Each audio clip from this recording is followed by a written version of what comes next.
Okay, आवाज okay, video okay, और presentation भी आपको दिख रहा है, फाइन। मैंने आपको कल होमवर्क दिया था, कंप्लीट मॉड्यूल। और बेसिकली आज की जो क्लास होगी वो डिस्कशन क्लास ही होगी बेसिकली।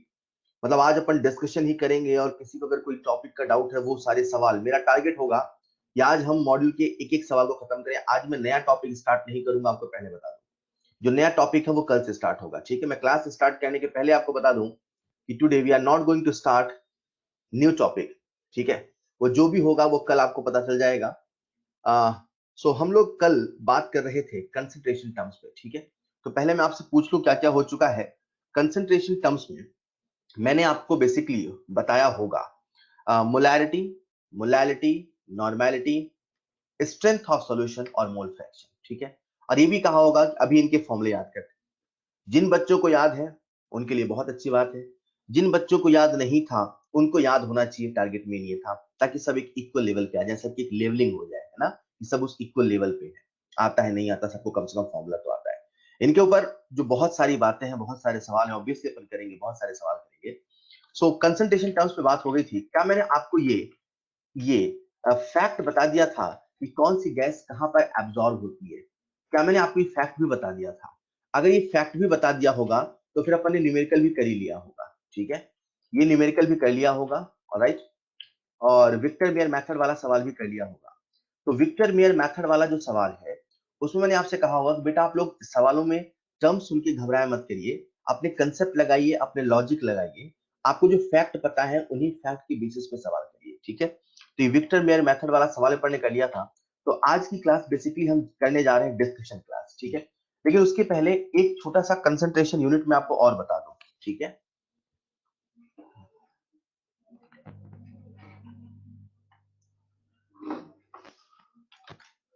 एक छोटी सी कंसंट्रेशन यूनिट अपन और डिस्कस कर लें।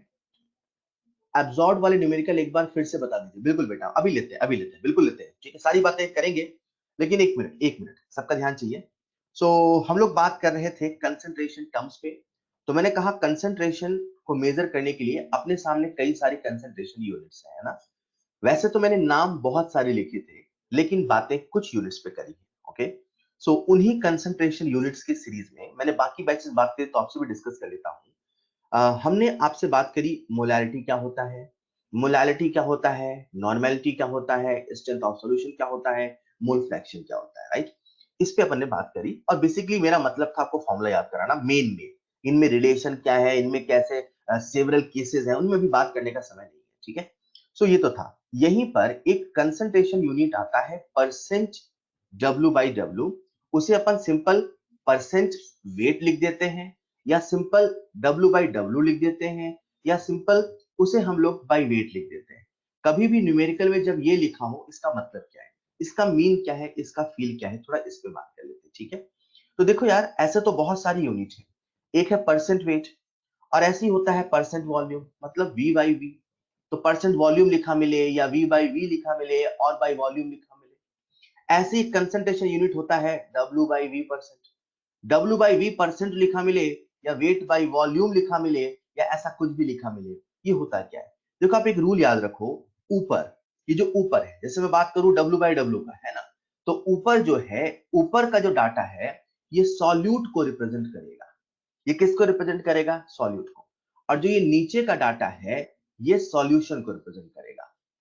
हमने अभी तक जितनी कंसंट्रेशन यूनिट्स पे बात करी, उनमें सॉल्वेंट केवल एक ही यूनिट पे आ रहा था, हमने जिस पे बात करी है ना। सॉल्वेंट केवल एक ही जगह आया था, और वो था मोलैलिटी। बाकी सभी जगह नीचे कौन आ रहा था? सॉल्यूशन। सॉल्वेंट केवल एक ही जगह आया था, वो था मोलैलिटी। बाकी सभी जगह सॉल्यूशन ही आ रहा था। तो इन यूनिट्स को याद ऐसे करो कि जो लिखा है ऊपर वो सॉल्यूट का है, जो नीचे लिखा है वो सॉल्यूशन का है। याद ऐसे करो। फील बताता हूं, पहले याद करना अपने को। ऊपर जो लिखा है वो सॉल्यूट का है, नीचे जो लिखा है वो सॉल्यूशन का है। तो वेट सॉल्यूट का, वेट सॉल्यूशन का। वॉल्यूम वाले में आ जाए तो वॉल्यूम सॉल्यूट का, वॉल्यूम सॉल्यूशन का। वेट बाय वॉल्यूम में आ जाए तो वेट सॉल्यूट का, वॉल्यूम सॉल्यूशन का। मतलब अगर मैं इसे फॉर्मूले की शक्ल दूंगा तो कुछ ऐसे कहूंगा, कैसे? परसेंट वेट और W by W is equal to weight of solute, ऊपर किसका वेट बच्चों, सॉल्यूट का, weight of solute upon weight of solution, weight ही लिखना है सॉल्यूट का भी और सॉल्यूशन का भी इनटू 100। तो कुछ इस प्रकार से अपना फॉर्मूला होगा। सर फॉर्मूला तो याद है पर इसका फील क्या है, फील सुनिएगा ध्यान से, मैं इसे एक एग्जांपल की मदद से बता रहा हूं, ठीक है। तो अपन ऐसे समझते हैं, मान लीजिए हमारे पास एक सॉल्यूशन है, ठीक है, अ गिवन सॉल्यूशन, कोई एक सॉल्यूशन है और उस सॉल्यूशन का, वो जो सॉल्यूशन है उस सॉल्यूशन का हमें इंफॉर्मेशन पता है कि वो सॉल्यूशन 20% बाई वेट है। आप लोग सुनते रहो ना, वो जो सॉल्यूशन है बच्चों वो 20% बाई वेट है, ठीक है। अब 20% बाई वेट कहने का मतलब क्या है, 20% बाई वेट है, ये कहने का मतलब है कि सॉल्यूशन का जितना भी वेट है उसका 20% सॉल्यूट है। 20% बाई वेट कहने का मतलब है कि सॉल्यूशन का जितना भी वेट है सॉल्यूट उसका 20% है।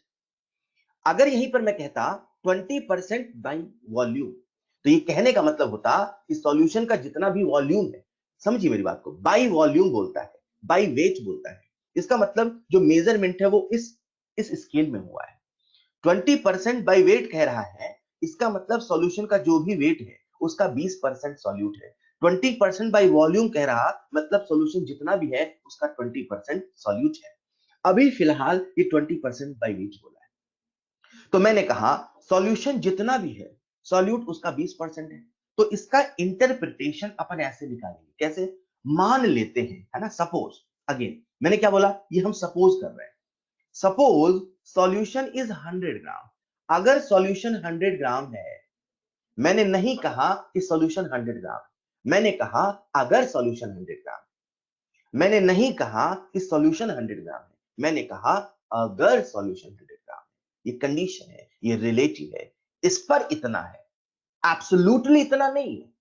सॉल्यूशन 100 ग्राम नहीं है, सॉल्यूशन कुछ भी हो सकता है, पर अगर सॉल्यूशन 100 ग्राम है तो जो सॉल्यूट है, जो सॉल्यूट है वो इसका 20% बाई वेट है, यानी कि 100 का 20% यानी कि 20 ग्राम सॉल्यूट है, यानी कि 20 ग्राम सॉल्यूट है। अगर सॉल्यूशन 100 ग्राम है तो मान लो सॉल्यूशन 1000 ग्राम होता, मान लो सॉल्यूशन 1000 ग्राम होता, तो अब उसका 20% कितना होता, 1000 का 20% कितना होता, 200। तो अब आप कहते हैं कि सर अगर सॉल्यूशन 1000 ग्राम है तो जो सॉल्यूट है वो 200 ग्राम है, वो 200 ग्राम है। मेरा कहने का मतलब ये है, ये जो कंसंट्रेशन यूनिट्स होती है ये रिलेटिव होती है। 20% बाई वेट में मैंने ये नहीं कहा कि सॉल्यूट 20 ग्राम है, मैंने ये कहा, मैंने ये कहा कि अगर सॉल्यूशन 100 ग्राम है तो कहीं जाके सॉल्यूट 20 ग्राम है। इसीलिए कहा जाता है जो कंसंट्रेशन होता है, जो कंसंट्रेशन का यूनिट होता है, वो कभी किसी अमाउंट का एब्सोल्यूट वैल्यू नहीं बताता, वो रिलेटिव वैल्यू बताता है, वो रिलेटिव बताता है। 20% बाई वेट का मतलब ये नहीं 20 ग्राम है, का मतलब ये है कि वो जितना भी है उसका 20% है, राइट। तो ये इसका फील है। अच्छा मान लीजिए कोई सोल्यूशन है वो 30% बाई वेट है, मतलब सोल्यूशन जितना भी है उसका 30%, उस वेट का 30% जो है वो सॉल्यूट है। इन द सेम वे जब परसेंट बाय वॉल्यूम कहा जाता है, तो परसेंट बाय वॉल्यूम का मतलब है जितना भी वॉल्यूम है उसका उतना परसेंट सॉल्यूट है, ठीक है। तो इसे अपन लोग बोलते हैं percent concentration, percent weight by weight, percent volume by volume, percent weight by volume. अगर आप थोड़ा बहुत समझ गए हैं तो एक सवाल पूछ लेता हूं, फिर इसे अपन एंड करते हैं और डिस्कशन को स्टार्ट करते हैं। तो परसेंट वॉल्यूम बाय वॉल्यूम है, तो बच्चों आप लोग मुझे इसका फॉर्मूला तो बता ही सकते हैं, बताओ इसका फॉर्मूला क्या होगा। इसका फॉर्मूला होगा वेट की वॉल्यूम, इसका फॉर्मूले का जो स्टार्टिंग होगा वो वेट ऑफ सॉल्यूट होगा कि वॉल्यूम होगा, वॉल्यूम होगा। अरे ऊपर जो लिखा है वो सॉल्यूट का है और नीचे जो लिखा है वो सॉल्यूशन का है। लिखा क्या है वॉल्यूम, तो किसका वॉल्यूम, सॉल्यूट का। तो मैं लिखूंगा volume of solute upon volume of solution, volume of solute upon volume of solution into 100। ये तो बात हो गई फील की, फॉर्मूले की, लेकिन सर इसका फील क्या है। तो मैं आपसे एक सवाल पूछ लेता हूं और ढंग से जवाब देना, थोड़ा सुनना ध्यान से, ध्यान से सुनिएगा मेरा जो सवाल होगा, ठीक है। सवाल कुछ ऐसा है कि सपोज करिए एक सॉल्यूशन है, ओके, अ गिवन सॉल्यूशन, एक सॉल्यूशन है and the concentration of solution is and the concentration of solution is, जो सॉल्यूशन है उसका जो कंसंट्रेशन है वो है 30% बाय वॉल्यूम, वो है 30% बाय वॉल्यूम। तो अपने को कैलकुलेट करना है, then calculate, then calculate, then calculate volume of solvent in 300 ml of solution. Then calculate volume of solution in 300 ml solution. Then calculate volume of solvent, solute नहीं, solute, volume of solvent in 300 ml of solution. अपने को solvent का volume बताना है, अपने को solute का volume नहीं बताना। आप ये फील कर रहे होंगे कि आप बिना फॉर्मूले किसका आंसर दे रहे हैं, आप परसेंटेज को फील कर रहे हैं। You don't have to memorise formula all the time, यही मैं शुरू से कह रहा हूं। Use logic, use concept. तो बहुत सारे बच्चों ने मुझे सही जवाब दिया, लेकिन मैं देख रहा हूं 2 आंसर आ रहे हैं। कुछ बच्चे 210 आंसर दे रहे हैं और कुछ बच्चे 290 आंसर दे रहे हैं और कुछ बच्चे 90 दे रहे हैं। जो 90 दे रहे हैं वो मुझे सॉल्यूट का वॉल्यूम बता रहे हैं। बेटा मैं सॉल्यूट का वॉल्यूम नहीं पूछ रहा हूं, मैं आपसे सॉल्वेंट का वॉल्यूम पूछ रहा हूं, सॉल्वेंट का वॉल्यूम पूछ रहा हूं। अगर 300 ml सॉल्यूशन है तो आपको बताना है कि उसमें सॉल्वेंट कितना है। बहुत ही आसान सवाल है, फॉर्मूले लगाने की आवश्यकता नहीं है। अपन क्या कहेंगे, यार वो 30% बाय वॉल्यूम है, मतलब 300 का लिख देता हूं मैं, क्या चलेगा ना, 300 का 30% सॉल्यूट है, और का मतलब होता है मल्टीप्लाई। तो 300 का मतलब 300 इंटू 30% है, मतलब 1/100। परसेंट का मतलब होता है 1/100। तो जब आप इसे सॉल्व करेंगे तो आपके पास आ गया 90, मतलब जो 90 ml है वो सॉल्यूट का वॉल्यूम है। पर सवाल आपसे सॉल्यूट का वॉल्यूम नहीं पूछा है, सवाल आपसे सॉल्वेंट का वॉल्यूम पूछा है। तो सॉल्यूशन का वॉल्यूम जो है, volume of solution minus volume of solute will be equal to volume of solvent. Solution का कितना वॉल्यूम है, 300, सॉल्यूट का कितना वॉल्यूम है, 90। जब आप इसे सॉल्व करेंगे तो आंसर विल बी 200 ml। आप गौर करें, मैंने यहाँ पे कोई फॉर्मूला नहीं लगाया, मैंने यहाँ पे ये फील का, ये परसेंटेज कंसंट्रेशन के फील का तरीका बताया। क्लियर। एक बच्चे ने कहा सर क्या हमें लीटर में कन्वर्ट करने की आवश्यकता नहीं। ये बड़ी सिंपल सी बात है यार, बच्चे अक्सर यूनिट पे कंफ्यूज होते हैं। मैं आपसे एक सिंपल सा सवाल पूछता हूं, मान लो इस पेन की लेंथ है 1 मीटर।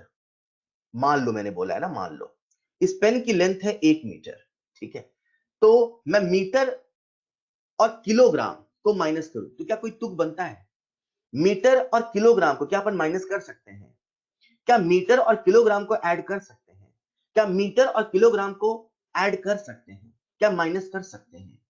यार जब आप रेशियो निकाल रहे हैं, जब आप बातें एक ही यूनिट में कर रहे हैं, तो यूनिट कन्वर्जन की बात कहां आ रही? फिर दूसरा सवाल कि मान लीजिए ये 1 मीटर था, तो जब मैं 1 मीटर में कुछ माइनस करूंगा तो उसे भी मीटर में कन्वर्ट करके ही ना माइनस करूंगा। सब्ट्रैक्शन और एडिशन लाइक यूनिट में होता है, लाइक मल्टीप्लिकेशन हो सकता है, सब्ट्रैक्शन और एडिशन लाइक यूनिट में ही होता है, यूनिट को एक बनाना पड़ता है। अब यहां सारी बातें आपसे वॉल्यूम पूछ रहा है, मैंने कहा बोला लीटर बताना, मैंने कहा बोला तो यूनिट कन्वर्जन का खेल क्या है? मैं तो बस आपसे सॉल्वेंट का वॉल्यूम पूछ रहा हूं यार, सारा डाटा एमएल में है तो एमएल में सॉल्व करने का। Is this clear? तो ये तो था हमारा मोल concept, this is all about mole concept, ठीक है। अब समय आता है डिस्कशन का। मैं आप सबसे रिक्वेस्ट करूंगा, आप सभी डिस्कशन में बिल्कुल पूरे इंथुसियाज्म से पार्टिसिपेट करिए। योर टारगेट मस्ट बी कि मॉड्यूल का एक एक सवाल का सॉल्यूशन आपकी कॉपी में होना चाहिए। मेरे पास कुछ बच्चों के कॉल आए जिन्होंने कहा कि सर हमने पूरा मॉड्यूल सॉल्व कर लिया है, अब क्या करें? Means there are some students जिन्होंने पहले पढ़ा हुआ है, उन्होंने पूरा मॉड्यूल सॉल्व कर लिया है।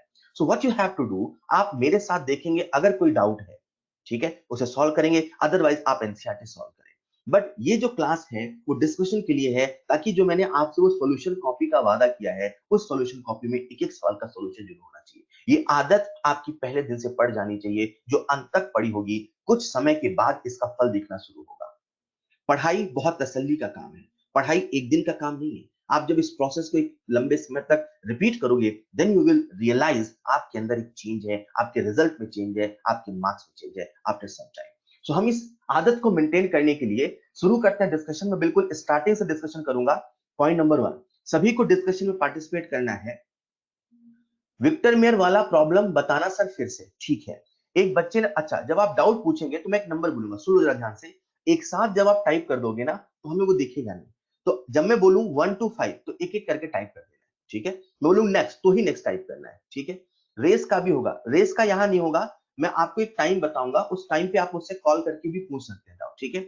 आज हम क्लास का कॉमन डिस्कशन कर रहे हैं और कॉमन डिस्कशन में मैं यहां पर मॉड्यूल लूंगा, ठीक है। Exercise 1 2 3 beginner box illustration base. रेस नहीं मिला बेटा, सब कुछ आपके ऐप में पीडीएफ फॉर्मेट में है, वहीं से सॉल्व करना है, ओके। तो सर ये शुरू करते हैं। एक बच्चे ने कहा विक्टर मेयर मेथड वाला सवाल, तो एक बार 2 मिनट लगेगा, मैं उसको ले लेता हूं, फिर पर आगे बढ़ते हैं, ठीक है। विक्टर मेयर मेथड, सबका ध्यान एक बार सब लोग सुन लो। By Victor Meyer method it was found that 2 gram of a volatile compound displaces 56 ml of vapor at STP. Find the molecular weight of volatile compound. पहले सवाल को समझते हैं। ये जो 2 ग्राम का सब्सटेंस है ना, ये वोलेटाइल सब्सटेंस है। वोलेटाइल है मतलब इसके वेपर बनेंगे, कैम्फर टाइप का है। पेट्रोल है जिसका वेपर बनता है, जिसके मॉलिक्यूल गैसियस फॉर्म में जाते हैं। ये ऐसा सब्सटेंस है जिसमें अगर आप आग लगाओगे तो उसमें फ्लेम आएगा। जो वोलेटाइल सब्सटेंस होता है उसी में फ्लेम आता है। जिनके मॉलिक्यूल गैसियस फॉर्म में जाते हैं, तो समझो वोलेटाइल है मतलब इसके मॉलिक्यूल गैसियस फॉर्म में जा सकते हैं। तो अपन ने इसका 2 ग्राम लिया, अब 2 ग्राम यहां पे रख दिया, ठीक है। जब 2 ग्राम यहां पे रख दिया तो ये वोलेटाइल है, तो ऐसा तो बैठेगा नहीं। धीरे धीरे इसके मॉलिक्यूल सरफेस को छोड़ के वो वेपर फॉर्म में जाएंगे। धीरे धीरे इसके मॉलिक्यूल इसके सरफेस को छोड़ के वेपर फॉर्म में जाएंगे, और ऊपर है एयर। तो आप सबको पता है कि जब दूसरे मॉलिक्यूल आएंगे तो उन मॉलिक्यूल को डिस्प्लेस करके आएंगे। तो जब इसके मॉलिक्यूल वहां पर जाएंगे, वो जो ऊपर का हिस्सा है, तो वहां जो भी एयर है उसको क्या करेंगे, डिस्प्लेस करेंगे, उसको वहां से हटाएंगे। ये 2 ग्राम था, ठीक है बेटा। ये 2 ग्राम था, ये सारा का सारा वेपर के फॉर्म में आ गया। अब ये जो वेपर के फॉर्म में आया, ये तो उसी 2 ग्राम से ही आया ना यार। तो एक बात तो पक्की है, अगर मैं इसे कंडेंस करके तौलूंगा तो 2 ग्राम ही तो वेट आएगा, कि 2 ग्राम 10 ग्राम हो जाएगा। Law of conservation of mass, 2 ग्राम है तो यहां पर भी 2 ग्राम ही रहेगा। हम मान के चल रहे हैं इसमें कुछ एक्स्ट्रा एडिशन नहीं हुआ। जो बच्चे सरफेस केमिस्ट्री पढ़ लेते हैं, पता हूं मुझसे क्या डाउट पूछते हैं, अगर यही चैप्टर सरफेस की बात होता है, सर यार जब ये वेपर आया, मान लो उसमें दूसरे मॉलिक्यूल की गैसेस एडसॉर्ब हो गए, तब उसका वेट बढ़ गया, तब 2 ग्राम नहीं रहा तब। अरे बेटा इतना नहीं सोचना है, इतना नहीं सोचना है, ठीक है। तो अभी आपको ये समझना है कि इसके 2 ग्राम थे, 2 ग्राम का वेपर आया। ये जो वेपर का वॉल्यूम है ये है 56 ml। तो आप क्या कहोगे, अरे यार ये जो 56 ml है, ये जो 56 ml है, इसका जो वेट है वो 2 ग्राम है। अब मेरे माइंड में लॉजिक क्या चल रहा है कि 56 ml का वेट 2 ग्राम है। सर ने कहा था कि एक मोल का जो वॉल्यूम होता है एसटीपी पर वो 22.4 लीटर होता है। एक मोल का जो वॉल्यूम होता है वो 22.4 लीटर होता है, मतलब 22400 ml होता है। तो उल्टा सोचे, मतलब 22400 ml, 22400 ml का जो वेट होगा वो एक मोल के वेट के बराबर होगा, और जो एक मोल का वेट होता है वही तो मॉलिक्यूलर वेट होता है। तो मेरा इंटेंशन अब ये हो गया कि कुछ भी करके मैं तो ये पता कर लूं कि 22400 का वेट कितना है, क्योंकि 22400 का जो वेट है वही तो एक मोल का वेट है, वही मॉलिक्यूलर वेट है। तो मैंने कहा यूनिटरी मेथड की मदद से ये जो मैं करता हूं ना कि 56 इतना तो 1 इतना तो 22400, यही तो यूनिटरी मेथड है ना यार। 56 ml 2 ग्राम, तो 1 ml 2/56 ग्राम, तो 22400 ml कितना हो जाएगा, 22400 इंटू 2/56 सॉल्व करेंगे तो आएगा 800। ओके, तो ये आएगा 800, ठीक है, क्लियर। तो ये तो रहा अपना सवाल विक्टर मेयर मेथड पे, जिसमें हमने यूनिटरी मेथड से सॉल्व किया। कोई दिक्कत यहां तक? चलिए अब हम आ जाते हैं डाउट पे, फिर भी जो रिमेनिंग डाउट होगा उसे लास्ट में लेंगे। एब्जॉर्ब वाला न्यूमेरिकल फिर से बता दीजिए सर। बेटा मैं उसे लास्ट में लूंगा, ठीक है, मुझे याद देना, पहले मॉड्यूल का डिस्कशन खत्म कर लें, उसमें टाइम लगता है, ठीक है। अगर आपका बैच बहुत शानदार है, जल्दी हो गया तो फिर अपन बाकी डिस्कशन करेंगे, या जल्दी हो गया तो फिर आप जल्दी फ्री हो जाएंगे। तो पहले मॉड्यूल का डिस्कशन करते हैं, ऑलराइट। तो सर ये स्टार्ट करते हैं सबसे पहले बिगिनर बॉक्स से, बिगिनर बॉक्स से एक एक करके। एक मिनट,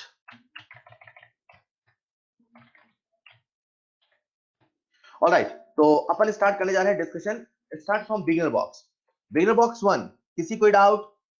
बिगिनर बॉक्स 1 किसी कोई डाउट? बिगिनर बॉक्स 1 मेरे पास नो लिखा आ रहा है अभी तक। एक बच्ची ने पूछा है सवाल नंबर 3, बिगिनर बॉक्स 1 का प्रॉब्लम नंबर 3। हो सकता है कोई डाउट बहुत बेसिक हो, सभी लोग सुन लीजिए, बट क्योंकि अपन स्टार्ट कर रहे हैं पढ़ाई को, तो मैं नहीं चाहता हूं किसी बच्चे का ये मोटिवेशन डाउन हो कि यार मैं डाउट नहीं पूछ रहा हूं, पूछ रही हूं क्योंकि सवाल आसान था, तो नहीं, सभी लोग जो भी डाउट है आप मुझसे खुल के पूछे। अपन बात करें बिगिनर बॉक्स 1 का सवाल नंबर 3, ठीक है, ओके। जिनके पास मॉड्यूल नहीं है या नहीं है उनके लिए मैं बता देता हूं सवाल क्या है। बिगिनर बॉक्स 1 का प्रॉब्लम नंबर 3, सवाल ये कह रहा है molecular weight of SO2 is. सवाल आपसे SO2 का मॉलिक्यूलर वेट पूछा है और पहला ऑप्शन है 64 ग्राम। यार बहुत मजा आने वाला है, आप लोग बस मॉड्यूल खोल के बैठे और सवाल लगाते रहे और सुनते रहे ध्यान से। पहला ऑप्शन है 64 ग्राम, दूसरा ऑप्शन है 64 AMU, तीसरा ऑप्शन है 32 ग्राम, चौथा ऑप्शन है 32 AMU। बच्चा मुझसे कह रहा है कि SO2 का मॉलिक्यूलर वेट क्या है, ठीक है। बच्चों कंफ्यूजन होता है और जल्दबाजी में 64 ग्राम टिक कर देते हैं।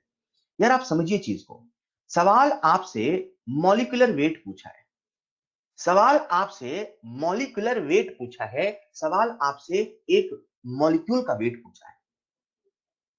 एक मॉलिक्यूल को आप देख नहीं सकते, आप छू नहीं सकते, आप उसे फील नहीं कर सकते एक मॉलिक्यूल को। तो जब आप कहते हो कि SO2 का मॉलिक्यूलर वेट 64 ग्राम है, यार 64 ग्राम कुछ होता है, जाके गोल्ड खरीदो बाजार में, 64 ग्राम समझ में आएगा क्या होता है। तो 64 ग्राम कोई छोटी चीज नहीं है, और एक मॉलिक्यूल का वेट 64 ग्राम बोलना, आपको अंदर से लगे मैं 64 ग्राम भूल कैसे नहीं, एक मॉलिक्यूल का वेट। तो 64 ग्राम एक मॉलिक्यूल का वेट नहीं है। वो क्या है पहले आते हैं, बाद में आते हैं। पहले सवाल मुझसे पूछ रहा है कि एक SO2 का वेट होता कितना है, what is the molecular weight of SO2। तो अपने को ये तो पता है कि 64 होता है। अब याद करो मैंने आपसे क्या कहा, मैंने कहा जो एटॉमिक वेट होता है, जो मॉलिक्यूलर वेट होता है, एटम है तो एटॉमिक वेट, मॉलिक्यूल है तो मॉलिक्यूलर वेट, अगर कुछ नहीं बोला जाए तो ये रिलेटिव ही होता है। मतलब अगर आपसे पूछा जा रहा एटॉमिक वेट, तो जाने अनजाने में वो आपसे रिलेटिव एटॉमिक वेट ही पूछ रहा है। अगर आपसे पूछा जाए मॉलिक्यूलर वेट, तो जाने अनजाने में वो आपसे रिलेटिव ही पूछ रहा। या ऐसे सोचो कि एक मॉलिक्यूल का जो वेट होता है वो बहुत बहुत बहुत बहुत छोटा होता है और वो रिलेटिवली AMU में ही बताया जाता है। तो आप कहेंगे एक मॉलिक्यूल का जो वेट है वो है 64 AMU। क्लियर? ठीक है साहब, 64 AMU तो कह दिया, लेकिन सर अगर आपने तो ये भी कहा था कि हमें उसका एक्चुअल वेट बताना है। अब अपने आप से पूछो कि एक्चुअल वेट किसका बताना है, एक्चुअल वेट बताना किसका है, एक मॉलिक्यूल का बताना है कि एक मोल का बताना है, एक मॉलिक्यूल का बताना है। एक मॉलिक्यूल जिससे आप देख नहीं सकते, जिसे आप छू नहीं सकते, उसका वेट 64 AMU है। अगर आपको इसका एक्चुअल वेट बताना है, मतलब इसको ग्राम में कन्वर्ट करके बताना है, तो बच्चों आप इसका वेट बताएंगे 64 इंटू 1.67 इंटू 10 की पावर माइनस 24 ग्राम। ये जो लिखा है ना, ये एक मॉलिक्यूल का एक्चुअल वेट, एक मॉलिक्यूल का एक्चुअल वेट। पर सवाल में ऐसा कोई ऑप्शन नहीं है, तो अपन ने 64 AMU टिक कर दिया। फिर सर ये 64 ग्राम क्या है? जब SO2 का जब SO2 का एक मोल लेते हैं, एक मोल, तो उसका जो वेट है वो 64 ग्राम है। मतलब ये जो 64 ग्राम है ये मोलर वेट है, ये मोलर वेट है, और ग्राम मॉलिक्यूलर वेट है, और ये एक मोल का वेट है। जब मैं मोलर वेट कह रहा हूं मतलब एक मोल का वेट है। और आप कह सकते हो ये एक्चुअल वेट है, actual weight of 1 mole SO2। ये एक मोल SO2 का एक्चुअल वेट है। मैंने इस सवाल में 3 पॉइंट डिस्कस किए हैं। 64 AMU क्या है, एक मॉलिक्यूल का वेट, वो एक्चुअल में क्या है 64 इंटू 1.67 10 24। 64 ग्राम क्या है, एक मोल का वेट है। क्या वो 1 मोल का एक्चुअल वेट है? बिल्कुल है। क्यों? क्योंकि वो ग्राम में है। एक्चुअल वेट ग्राम में ही लिखा जाएगा। वेल डन बेटा। ये था बिगनर बॉक्स का सवाल नंबर 3। नेक्स्ट डाउट पूछेंगे क्वेश्चन नंबर 5। एक बच्चे ने मुझसे पूछा है क्वेश्चन नंबर 5। अरे यार वही तो हो गया फिर से। Actual molecular mass of chlorine. अब क्लोरीन का मॉलिक्यूलर मास पूछा है, तो मॉलिक्यूल है, एटम नहीं है। मॉलिक्यूल है, एटम नहीं है। किसी बच्चे ने मुझसे बिगनर बॉक्स 1 का प्रॉब्लम नंबर 5 पूछा, उसके लिए जवाब है बेटा मॉलिक्यूल है पहली बात तो। शायद वो एटम लेके चल रहे थे, शायद जो बच्चे गलती करते हैं। मॉलिक्यूल है तो 35 इंटू 2 पहली बात तो। अब आपसे एक्चुअल पूछा है, तो बेटा एक मॉलिक्यूल का आपने एमएम लिखा, इसे किस में कन्वर्ट करना है? ग्राम में। तो फॉर एक्चुअल के लिए ग्राम में कन्वर्ट करेंगे तो 35.5 एग्जैक्ट लिख लो। 35.5 into 2 into 1.67 10 power minus 24। Beginner box 1 खत्म। बिगनर बॉक्स 2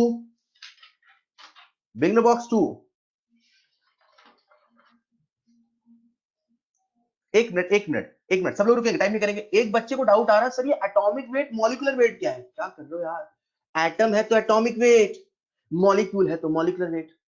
SO2 का मैं एटॉमिक वेट लिखूंगा कि मॉलिक्यूलर वेट लिखूंगा?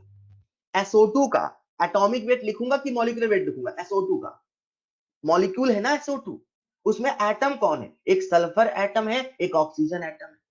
तो उनका क्या लिखेंगे अपन? Atomic weight. पर SO2 का क्या लिखेंगे अपन? Molecular weight. मॉलिक्यूल के लिए मॉलिक्यूलर वेट, एटम के लिए atomic weight. Okay. Beginner box 2 okay. Beginner box 2 का एक बच्चे ने मुझसे पूछा सवाल नंबर 2। बिगनर बॉक्स 2 का प्रॉब्लम नंबर 2 देखिएगा। विच of the following has maximum. ये नहीं बताऊंगा बेटा, ये नहीं बताऊंगा यार। बिगनर बॉक्स 2 का चलो बता देता हूं। प्रॉब्लम नंबर 2 क्या बताऊं इसमें? First option 0.1 gram atom. तो 0.1 ग्राम एटम का मतलब क्या हो गया? 0.1 मोल atom. 0.1 mole atom of carbon. जिसका डाउट उसको मैं हिंट दे रहा हूं अभी। 0.1 मोल को वेट में कन्वर्ट कर लीजिए। थर्ड में नंबर दिया है, मोल निकाल के वेट बता दीजिए। फोर्थ ऑप्शन में 1120 सीसी मतलब 1120 सेंटीमीटर क्यूब मतलब 1120 ml।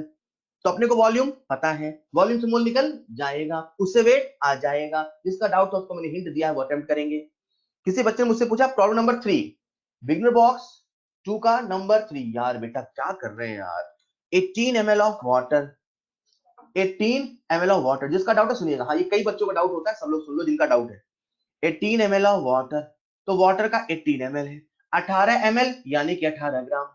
18 ml यानी कि 18 ग्राम। सर क्यों? अरे वाटर की डेंसिटी होती है 1 ग्राम पर ml। सर आपको कैसे पता? मुझे याद है। हमें भी याद करना पड़ेगा? हाँ याद करना पड़ेगा, बेसिक है। क्लियर?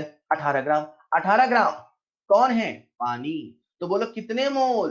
मोल फॉर्मूला लगाए क्या? Number of mole is equal to weight in grams upon molecular. अरे यार सर इसके लिए क्या फॉर्मूला लगा रहे हो? एक मोल। एक मोल कौन है? आप हो कि मैं हूं? कौन है एक मोल? सर एक मोल पानी है। एक मोल पानी के मॉलिक्यूल है।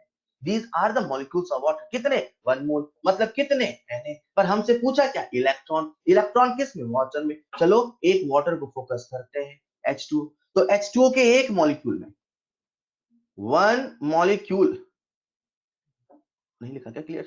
1 मॉलिक्यूल ऑफ वाटर में कौन है? ऑक्सीजन। इसमें कितने इलेक्ट्रॉन? 8। ये तो सबको पता है ना। इसमें कितने इलेक्ट्रॉन? 8। हाइड्रोजन में कितने इलेक्ट्रॉन? 1। कितने हाइड्रोजन है? 2। तो हाइड्रोजन के कितने इलेक्ट्रॉन हो गए? 2। तो टोटल कितने हो गए? Total 8 plus 2 into 1 equal to 10। ये क्या हो गया? इलेक्ट्रॉन। टोटल कितने इलेक्ट्रॉन है? 10। कहां है? एक मॉलिक्यूल में। तो टोटल नंबर ऑफ इलेक्ट्रॉन हो जाएगा 10 Na। Total number of electron हो जाएगा 10 Na। बिगनर बॉक्स 2 खत्म। बिगनर बॉक्स 2 खत्म। बिगनर बॉक्स 3 का थर्ड क्वेश्चन। बिगनर बॉक्स 3 का थर्ड क्वेश्चन सभी लोग देख रहे हैं जरा। बिगनर बॉक्स 3 का थर्ड क्वेश्चन बकवास है बेटा। ये कैसे डाउट आ गया आपका? अगर आपने 1 और 2 के लिए थर्ड नहीं आया, आलस आ रहा है क्या करने में? है ही नहीं कुछ सवाल में। ये नहीं बताऊंगा मैं। थर्ड सवाल एक बच्चे ने पूछा है बिगनर बॉक्स 3 का क्वेश्चन नंबर 3। क्या बताऊं इसमें? इन अ कंपाउंड एलिमेंट ए, एक एलिमेंट ए है, एंड एलिमेंट बी, दूसरा एलिमेंट बी है। ए का दे रखा है 25%, तो 25 ग्राम मान लो। बी का दे रखा है 75%, ऑप्शन ही कुछ और होने का। अब अपने को दोनों का एटॉमिक वेट दे रखा है 25/12.5, इसका कितना 37.5, 35/37.5। ये हम क्या कर रहे हैं, मोल में कन्वर्ट कर रहे हैं। अगर आपको याद हो, मैंने आपसे कहा था सवाल में अपने को वेट देगा, अपने को नंबर देगा, अपने को वॉल्यूम देगा, अपने को कुछ भी देगा, सबसे पहले कन्वर्ट किस में करना होगा, मोल में। यार मैं आपको एम्पिरिकल फॉर्मूला ऐसे भी सिखा सकता था। कैसे बेटा, सबसे पहले एटम को लिखो, फिर उसका परसेंट लिखो, फिर उसके एटॉमिक वेट से डिवाइड करो, फिर सिंपल रेशियो निकालो, फिर छोटे नंबर से डिवाइड। अरे यार, ये उनको बताया जाएगा जो पहली बार सीख रहे हैं। आपको इतना शानदार तरीका बताया एम्पिरिकल फॉर्मूला का, बेटा कुछ भी दिया हो, कुछ भी दिया हो, आप सबसे पहले मोल में कन्वर्ट करें। तो मोल में कन्वर्ट करेंगे यार, तो 25/12.5, 75/37.5, ये आप सिंप्लीफाई करेंगे, यहां से आ जाएगा। एक बच्चे लिखा आंसर नहीं आ रहा, आंसर आ रहा है यार, आंसर आ रहा है। ओके, सो बिगिनर बॉक्स 3 का क्वेश्चन नंबर 3 आ रहा है, बिल्कुल बेटा आ रहा है। जहां तक मुझे याद है अभी इस नए मॉड्यूल में करेक्शन नहीं है, जो 2-3 आंसर करेक्शन तो अपने रेक्टिफाई कर दिए हैं। सॉरी सर, कैलकुलेशन एरर, ठीक है फिर से करेंगे बेटा। और अपने आप से प्रॉमिस करो कि जो कैलकुलेशन एरर है दोबारा नहीं होनी चाहिए। मैं बिलीव करता हूं फर्स्ट डे से आप एग्जाम की प्रिपरेशन कर रहे हैं, फर्स्ट डे से अपने अंदर सुधार करना स्टार्ट करिए, फर्स्ट डे से अपनी गलतियों को सुधारिए, अपनी कमजोरियों को ताकत बना लो, यही आगे बढ़ने का नाम है। Beginner box 4, beginner box 4, any doubt? Beginner box 4, any doubt? Beginner box 4 की बात कर रहे हैं। 2, किसी बच्चे ने 2 पूछा है क्या? बिगिनर बॉक्स 4 का सवाल नंबर 2, हद हो गई यार, कितना सिंपल सवाल है ये। बिगिनर बॉक्स 4 का सवाल नंबर 2 किसी बच्चे ने पूछा, बता देता हूं जल्दी से। बिगिनर बॉक्स 4 का सवाल number 2, what quantity of limestone on heat. Limestone बोले तो कैल्शियम कार्बोनेट, उसको हीट कर रहे हैं, कैल्शियम ऑक्साइड प्लस CO2 बन रहा है। कैल्शियम ऑक्साइड का 56 kg, ग्राम नहीं है, ये केजी है। Number of mole equal to weight in grams upon molecular weight. 56 KG convert करेंगे ग्राम में, 56 इंटू 1000 अपॉन मॉलिक्यूलर वेट किसका, कैल्शियम ऑक्साइड, कितना 56। कितने मोल आए, कितने मोल आए, कितने मोल आए, 1000 मोल। किसके आए, कैल्शियम ऑक्साइड के, कैल्शियम ऑक्साइड के। कैल्शियम कार्बोनेट के कितने मोल बनेंगे सर, स्टोइचियोमेट्री 1 है, स्टोइचियोमेट्री 1 है, तो दोनों के मोल बराबर बनेंगे। So number of moles of calcium carbonate equal to 1000। But बच्चा अपने से मोल नहीं पूछा है, अपने से वेट पूछा है, number of mole into molecular weight. यार ऐसे सवाल आना चाहिए एग्जाम में, नहीं कुछ करना ही नहीं पड़े, बस 0-0 का खेल हो। आगे तो कर लोगे, से केजी में कन्वर्ट कर लोगे क्या? ये जो आएगा आंसर आएगा ग्राम में, केजी में कन्वर्ट कर लोगे क्या? ठीक है। Beginner box 4, beginner box 5, beginner box 5, beginner box 5, 5 में कोई डाउट नहीं है। बिगिनर बॉक्स 5, बिना डाउट पूछे आगे बढ़ते ही नहीं है। बिगिनर बॉक्स 5 का question number 2, 2 already discussed in class. जिस बच्चे का डाउट है, ऐसे डाउट बताने अच्छे लगते हैं। बिगिनर बॉक्स 5 का question number 2, hand out, already discussed in class, बिल्कुल एग्जैक्टली डिक्टो सवाल है। अब बिगिनर बॉक्स 3 में लौट के नहीं जाएंगे, बाद में, बाद में, अभी आगे बढ़ रहे हैं, आगे बढ़ रहे हैं यार, मुझे पेज पीछे जाना अच्छा नहीं लगता, आगे लास्ट से पूछेंगे, ठीक है। अभी बिगिनर बॉक्स 5 में आ जाइए, जो चल रहा है उस पर ध्यान दीजिए, आज में जीना सीखिए। अभी बिगिनर बॉक्स 5 क्वेश्चन नंबर 3, 1 मोल, हाँ ये सवाल है डाउट सबके लिए भैया, सभी लोग सुनेंगे, सभी लोग सुनेंगे, कुछ अच्छी बात बताने वाला हूं।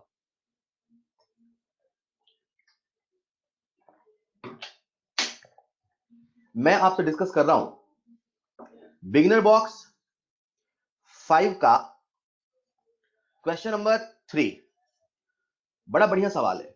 अगर सोचो तो, नहीं सोचो तो बहुत आसान है। पहले मैं नहीं सोचने वाला बता देता हूं, ठीक है, विदाउट थिंकिंग वाला एक बच्चे के लेवल पे।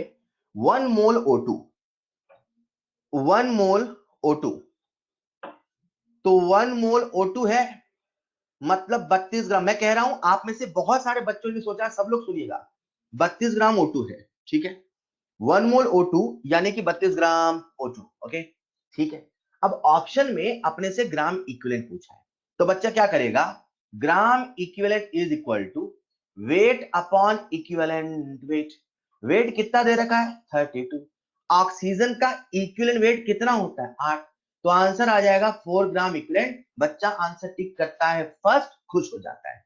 अब जो बच्चा बहुत सोचता है, जिन्होंने पढ़ाई करी है, उनको एक बड़ा बेसिक सा डाउट आता है, सर यार एक मिनट, ये जो आपने ऑक्सीजन का इक्विवेलेंट वेट लिखा है 8, ये जो ऑक्सीजन का इक्विवेलेंट वेट लिखा है 8, सर ये हमेशा तो नहीं होता 8, फिर आज आपने इसे कैसे मान लिया 8?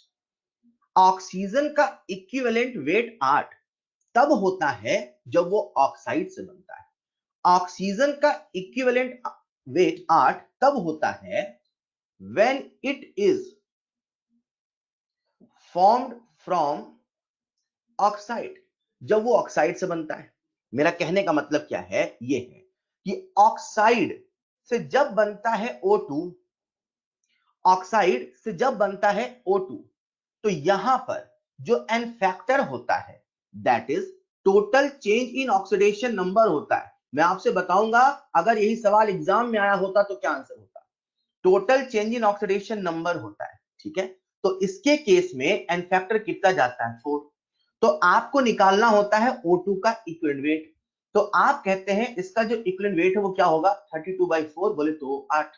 पर अगर सर ये पेरोक्साइड से बना होता, अगर ये पेरोक्साइड से बना होता, तब यहां -1 है, यहां 0 है, तो एक एटम पे चेंज 1 का होता, 2 एटम पे चेंज 2 का होता। तो सर अब इसका एन फैक्टर 4 नहीं 2 होता। अब इसका इक्विवेलेंट वेट 32/2 होता, मतलब ये 16 होता।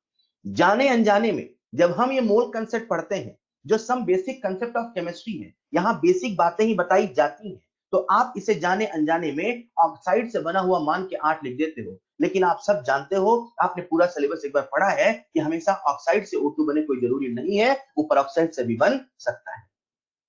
अगर वो पेरोक्साइड से भी बन सकता है तो बेटा उसका इक्विवेलेंट वेट डिफरेंट हो सकता है, तो वहां पे हम कह सकते हैं ग्राम इक्विवेलेंट होगा। मतलब अगर यही सवाल मैं करता और फिर कोई मुझसे कहता 1 मोल O2 है, तो मैं कहता 1 मोल O2 का मतलब है 32 ग्राम ऑक्सीजन, और फिर इसका हम निकालते ग्राम इक्विवेलेंट। तो ग्राम इक्विवेलेंट अपन क्या लिखते हैं 32/8 बराबर 4 ये भी लिखते, और 32/16 बराबर 2 ये भी लिखते, और अगर पेरोक्साइड से बना होता तो उससे भी लिखते। आई होप आप समझ गए मैं क्या कह रहा हूं। लेकिन जब इस सवाल का आंसर दिया गया, जब इस सवाल का ऑप्शन दिया गया, हम ये मान के चल रहे हैं ये ऑक्साइड से O2 बना है, हम ये मान के चल रहे हैं ऑक्साइड से O2 बना है, हम ये मान के चल रहे हैं ऑक्साइड से O2 बना है, ठीक है। तो ये जो आंसर दिया है वो ऑक्साइड से O2 में दिया है। चाहे तो आप सवाल में लिख ले, जहां सवाल है ना वहीं लिख लो, ताकि आपको आगे याद आए, कभी पढ़ो तो वहां लिख लो कंसिडरिंग, ऐसा लिख लो ब्रैकेट में कंसिडर, या आप कॉपी में लिख लो, पीडीएफ कॉपी है आपके पास, वहां कैसे लिखेंगे considering O2 from oxide, considering O2 from oxide, considering O2 from oxide. Is this clear? बढ़िया सवाल था क्योंकि ये एंगल भी अपने को सोचना था। ऑलराइट, बिगिनर बॉक्स 5 और कोई डाउट? बिगिनर बॉक्स 5 में और कोई doubt? Beginner box, beginner box 5 में, हाँ बिल्कुल बेटा, बिल्कुल बिल्कुल। एक बच्चे ने बढ़िया डाउट पूछा है, सर जब हम कभी उलझ जाएं तो हम क्या करें? बेटा जब कभी उलझ जाएं तो best option, most common option among 4 option चुनना होता है, बेस्ट ऑप्शन अमंग 4 ऑप्शन चुनना होता है, ठीक है। क्वेश्चन नंबर 4, बिगिनर बॉक्स 5 का question number 4, volume of 1 gram equivalent.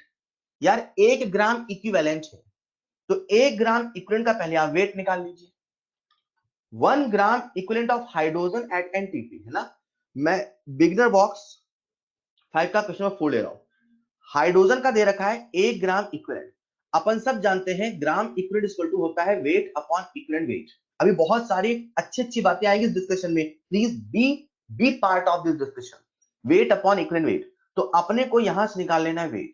तो 1 इंटू इक्विवेलेंट कितना होता है हाइड्रोजन का बच्चों 1, तो वेट कितना आ गया 1 ग्राम। तो कहीं ना कहीं आपको 1 ग्राम का बताना है वॉल्यूम, ठीक है। तो 1 ग्राम, अब निकालो number of mole, number of mole equal to weight in grams upon molecular weight. कितने मोल आ गए हाफ, अब निकाल लो वॉल्यूम। अरे निकल जाएगा क्या, निकल जाएगा बेटा वॉल्यूम कि नहीं निकलेगा, हाफ इंटू बाई सम लोग चावल to get some. Okay, so let's go for beginner box 6। Alright, beginner box 6, beginner box 6, beginner box 6 नहीं है क्या? अच्छा है ही नहीं। ओके, इलस्ट्रेशन में कोई डाउट? इलस्ट्रेशन में कोई डाउट, इलस्ट्रेशन में कोई डाउट, इलस्ट्रेशन में कोई डाउट? फाइन। एक्सरसाइज 1 में आते हैं।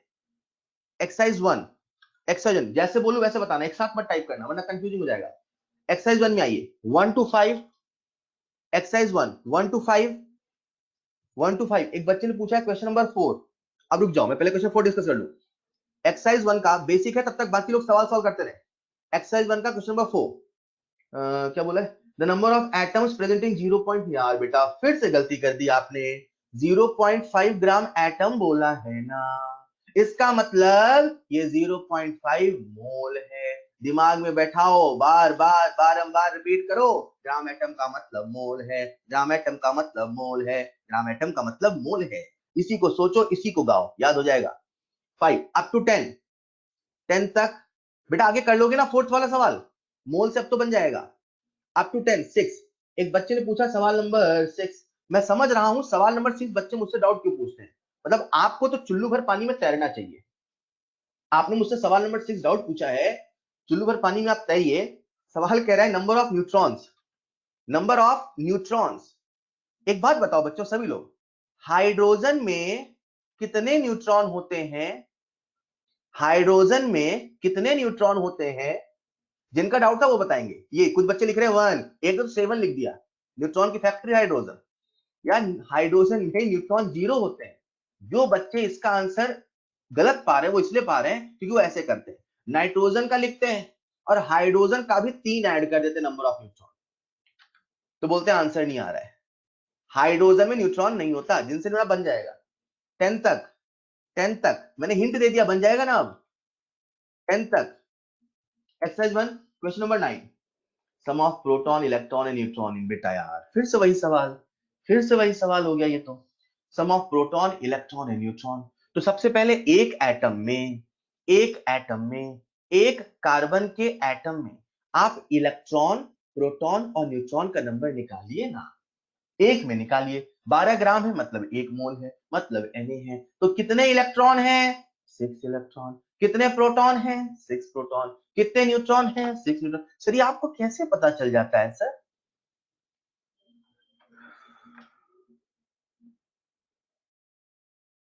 क्लियर? आगे बन जाएगा ना। तो अपने पास 1 मोल है तो टोटल कितने हो गए? Total is equal to 18। Answer नहीं आ रहा है क्या? आंसर तो आएगा। पूछा क्या आपसे? कौन सा सवाल पूछा था? ये कौन सवाल चल रहा था? 9, 9। ठीक है, sum of number of protons electrons and neutrons in 12 gram of 12C6। ठीक है बेटा, तो सबसे पहले एक एटम पे निकाल लीजिए इलेक्ट्रॉन, प्रोटॉन और न्यूट्रॉन का नंबर, फिर आपको टोटल बताना है। तो ये हो गया टोटल स्पीसीज इन 1 एटम। अपने पास कितने एटम है? 12 ग्राम। 12 ग्राम यानी कि 1 मोल, 1 मोल यानी कि Na। तो Na अपने पास कौन है? कार्बन। तो टोटल कितने स्पीसीज हो जाएंगे? 18 इंटू Na।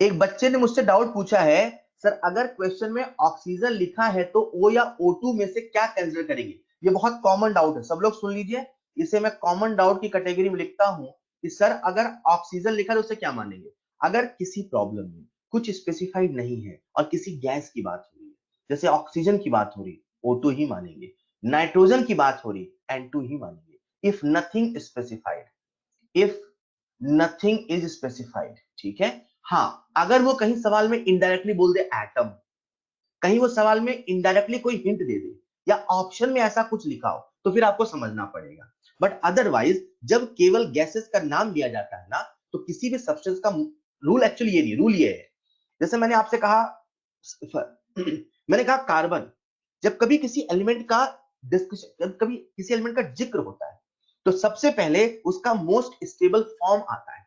ये रूल है, ये कन्वेंशन है। तो अगर ऑक्सीजन बोला जाएगा और उसके बारे में कुछ स्पेसिफाइड नहीं है तो ऑक्सीजन का एटम स्टेबल नहीं है, ऑक्सीजन का मॉलिक्यूल हर जगह। नेचर में मोस्ट अबंडेंट फॉर्म किसका है? O2 का। ऑक्सीजन में किस फॉर्म में है नेचर में? O2। तो सबसे पहले O2 माना जाएगा, उसी प्रकार से N2 माना जाएगा। ठीक है, क्लियर है क्या? तो ये तो हो गया कॉमन डाउट में। एक्सरसाइज 1 में अपने पास आएगा 15 तक, 15 तक, अप टू 15। Up to 15, 14। एक बच्चे का डाउट है 14, तो following contain the least number of, नहीं आलसी हो बेटा, इसमें आराम से आंसर निकालो फिर बताओ। नंबर ऑफ मॉलिक्यूल पूछा है, नंबर ऑफ एटम तो पूछा ही नहीं है, ये तो 14 वाला सवाल नहीं बताया जाएगा। क्वेश्चन नंबर 12, एक बच्चे ने पूछा question number 12, what is the mass of a molecule of methane. यार मॉलिक्यूल का एक मीथेन का मास पूछा है, तो एक मीथेन का मास कितना होता है 16 AMU, 16 AMU। अब दिमाग लगाओ, किसी ऑप्शन में AMU दिख रहा है क्या आपको? अब AMU नहीं दिखा है तो अपने को समझ जाना है एक्चुअल की बात हो रही है। अब एक्चुअल मास निकालिए, तो या तो आंसर होगा, लिसन केयरफुली, या तो आंसर होगा एक मॉलिक्यूल का मास बोला है, तो 16 इंटू 1.67 इंटू 10⁻24 ग्राम। देखो ये ऑप्शन है क्या, मुझे दिख रहा है ऑप्शन, ठीक है क्या? तो ऐसे आएगा। सर 16 ग्राम क्यों नहीं होगा? अरे 16 ग्राम एक मॉलिक्यूल का नहीं है, 16 ग्राम एक मोल का है। क्लियर? क्लियर? क्वेश्चन नंबर 13, एक बच्चे ने पूछा question number 13, which of the following has the highest mass. बेटा एक एक ऑप्शन को चेक करना पड़ेगा। जिस बच्चे का डाउट है क्वेश्चन नंबर 13, वो एक एक ऑप्शन का हिंट जरूर लिख ले, एक एक ऑप्शन का हिंट लिख ले। 1 ग्राम एटम ऑफ कार्बन, इसका मतलब 1 mole of carbon, half mole of CH4, इसमें कोई कंफ्यूजन नहीं है। 10 ml ऑफ वाटर, इसका मतलब 10 gram of water. Third fourth वाले ऑप्शन नंबर दिया है, सबको मोल में कन्वर्ट करो, उसका वेट निकालो, आंसर आएगा। ठीक है, एक मिनट, एक बच्चे ने डाउट पूछा है, एक बच्चे ने डाउट पूछा है, सर कभी परसेंट को ग्राम में आज लेते हैं, कभी ग्राम को मोल, हमें कैसे पता चलेगा कब कब इससे क्या माना, बहुत कंफ्यूजन हो रहा है। सर कभी परसेंट को ग्राम में मान लेते हैं, ऐसा लिखा क्या आपने? सर कभी किसी परसेंट को ग्राम में मान लेते हैं, कभी ग्राम को मोल में कभी नहीं मानते, ग्राम को मोल में कभी नहीं मानते, यहाँ पे गलत लिखा है, परसेंट को ग्राम में मान लेते, चलेगा। सुनिएगा ध्यान से, एक बच्चे ने मुझसे डाउट पूछा है, उसका एक हिस्सा सही है, उसने लिखा है सर ग्राम को मोल में, ग्राम को मोल में कभी नहीं मानते यार। उसने पूछा है कि सर हम कभी कभी परसेंट को ग्राम में कब मान लेते हैं। परसेंट को, जब भी परसेंट का सवाल है, जब भी परसेंट का सवाल है, अभी बहुत आगे आएगा, आपकी आदत पड़ जाएगी, चिंता मत करो, जब भी परसेंट का सवाल है पूरे सैंपल को 100 मानिए। जब पूरा सैंपल 100 हो जाएगा तो ऑब्वियस सी बात है, जैसे मान लो मैंने कहा कार्बन का परसेंट है 12, तो पूरे सैंपल को 100 मानिए, तो कार्बन ऑटोमेटिक 12 ग्राम हो जाएगा। सर आपने ग्राम ही क्यों बोला, एमएल क्यों नहीं बोला? यार पूरे सैंपल को 100 ml मानो तो वो एमएल में हो जाएगा, पूरे सैंपल को 100 ग्राम मानो तो ग्राम में हो जाएगा, पूरे सैंपल को 100 फलाना मानो तो वो फलाने में हो जाएगा, पूरे सैंपल को 100 ढिमकाना मानो तो ढिमकाने में हो जाएगा। तो जैसा आप 100 टोटल मानेंगे, उसी को हम उसमें कन्वर्ट कर लेते हैं। ठीक है, कोई न्यूमेरिकल में है वहां डिस्कस करते हैं बेटा। ठीक है, आएगा, मैं आपका डाउट लूंगा। Alright, question number 15, up to highest mass means highest mole, गलत है, उसे वेट में कन्वर्ट करिए तब आंसर आएगा। अप टू 15 कोई नहीं, 16 भी सिंपल है। अप टू 20, अप टू 20, एक बच्चे ने डाउट पूछा है 10, इट्स बेटा एक्चुअल वेट पूछा है, AMU को ग्राम में कन्वर्ट करिए। जिसने मुझसे पूछा है 10, उसके लिए हिंट है 238 AMU है, वहां लिखो AMU की जगह 1.67 10⁻14। अप टू 20, एक बच्चे का डाउट है 16, बेटा 16 वाला क्लास हैंडआउट की तरह है, जैसा मैंने XY वाला सवाल लिया था। जिस बच्चे ने मुझसे पूछा है एक्सरसाइज 1 का नंबर 16, हैंड आउट में मैंने एक सवाल कराया था जिसका आंसर उल्टा था शायद, है ना? हैंड आउट में सवाल कराया था X एंड Y वाला, एस्टिमेशन ऑफ एटॉमिक वेट, बिल्कुल उसी की तरह है, यहां A और B लिखा है। 17 किसी डाउट है क्या? 17 वाला 5.6 litre of oxygen at NTP is equal to, 17 doubt जिनका है यार, 5.6 लीटर बोला बेटा, तो 5.6 लीटर मोल निकाल लो। मोल तो मुझे सीधे याद है, बट आपके लिए 5.6 लीटर तो आपको मैंने याद कराया था। 22.4 मतलब 1 मोल, 11.2 मतलब हाफ मोल, याद आ रहा है? 5.6 मतलब 1/4 मोल, ऐसे कर लो चाहे ऐसे कर लो। Number of mole equal to 5.6 upon 10.4, तो कितना हो जाएगा 1/4। ये क्या आ गया 1/4 मोल, और आपसे पूछा क्या है? Gram equivalent. ग्राम इक्विवेलेंट पूछा क्या? नहीं, मोल ही तो पूछा है, मोल ही पूछा है, तो 1/4 आंसर नहीं आ रहा है, क्या कर रहे हैं?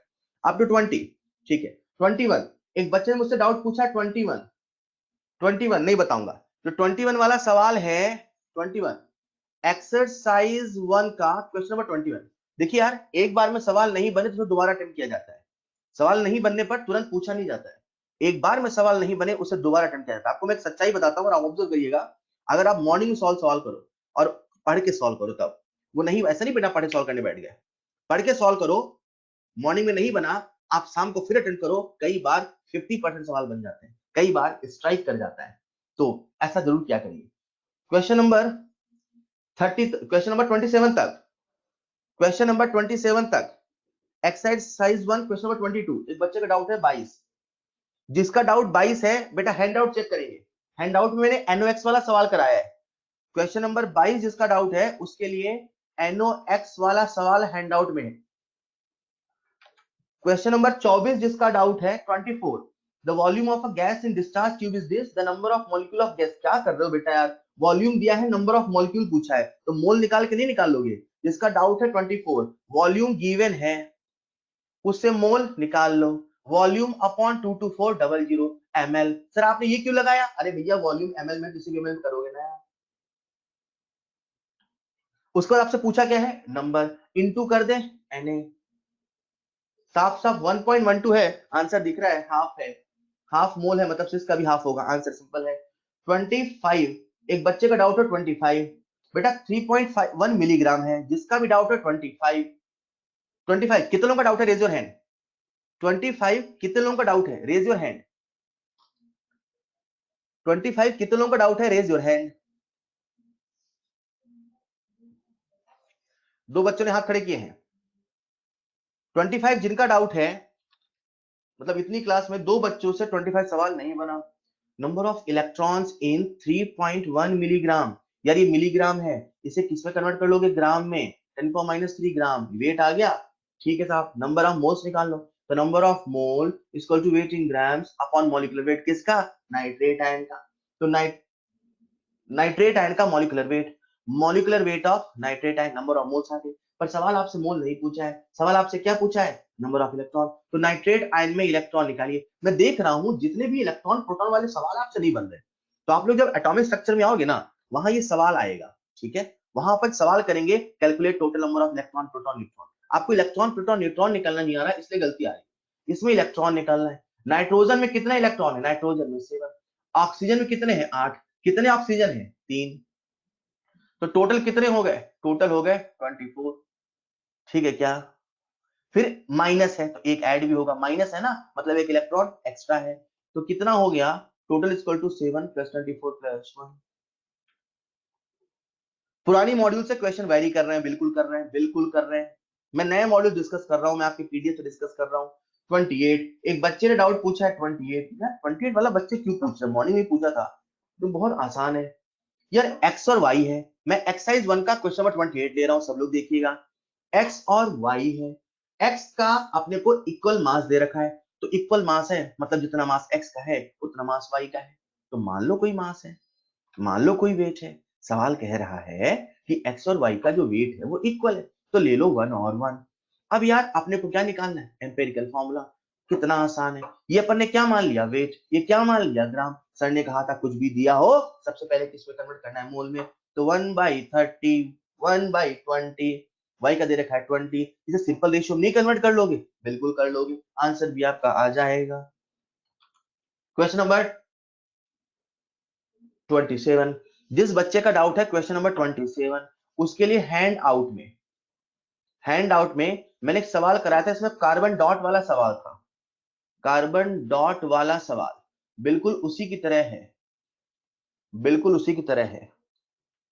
28, 29, 32 तक, up to 32, up to 32, up to 32, 30। एक बच्चे का डाउट है problem number 30, problem number 30।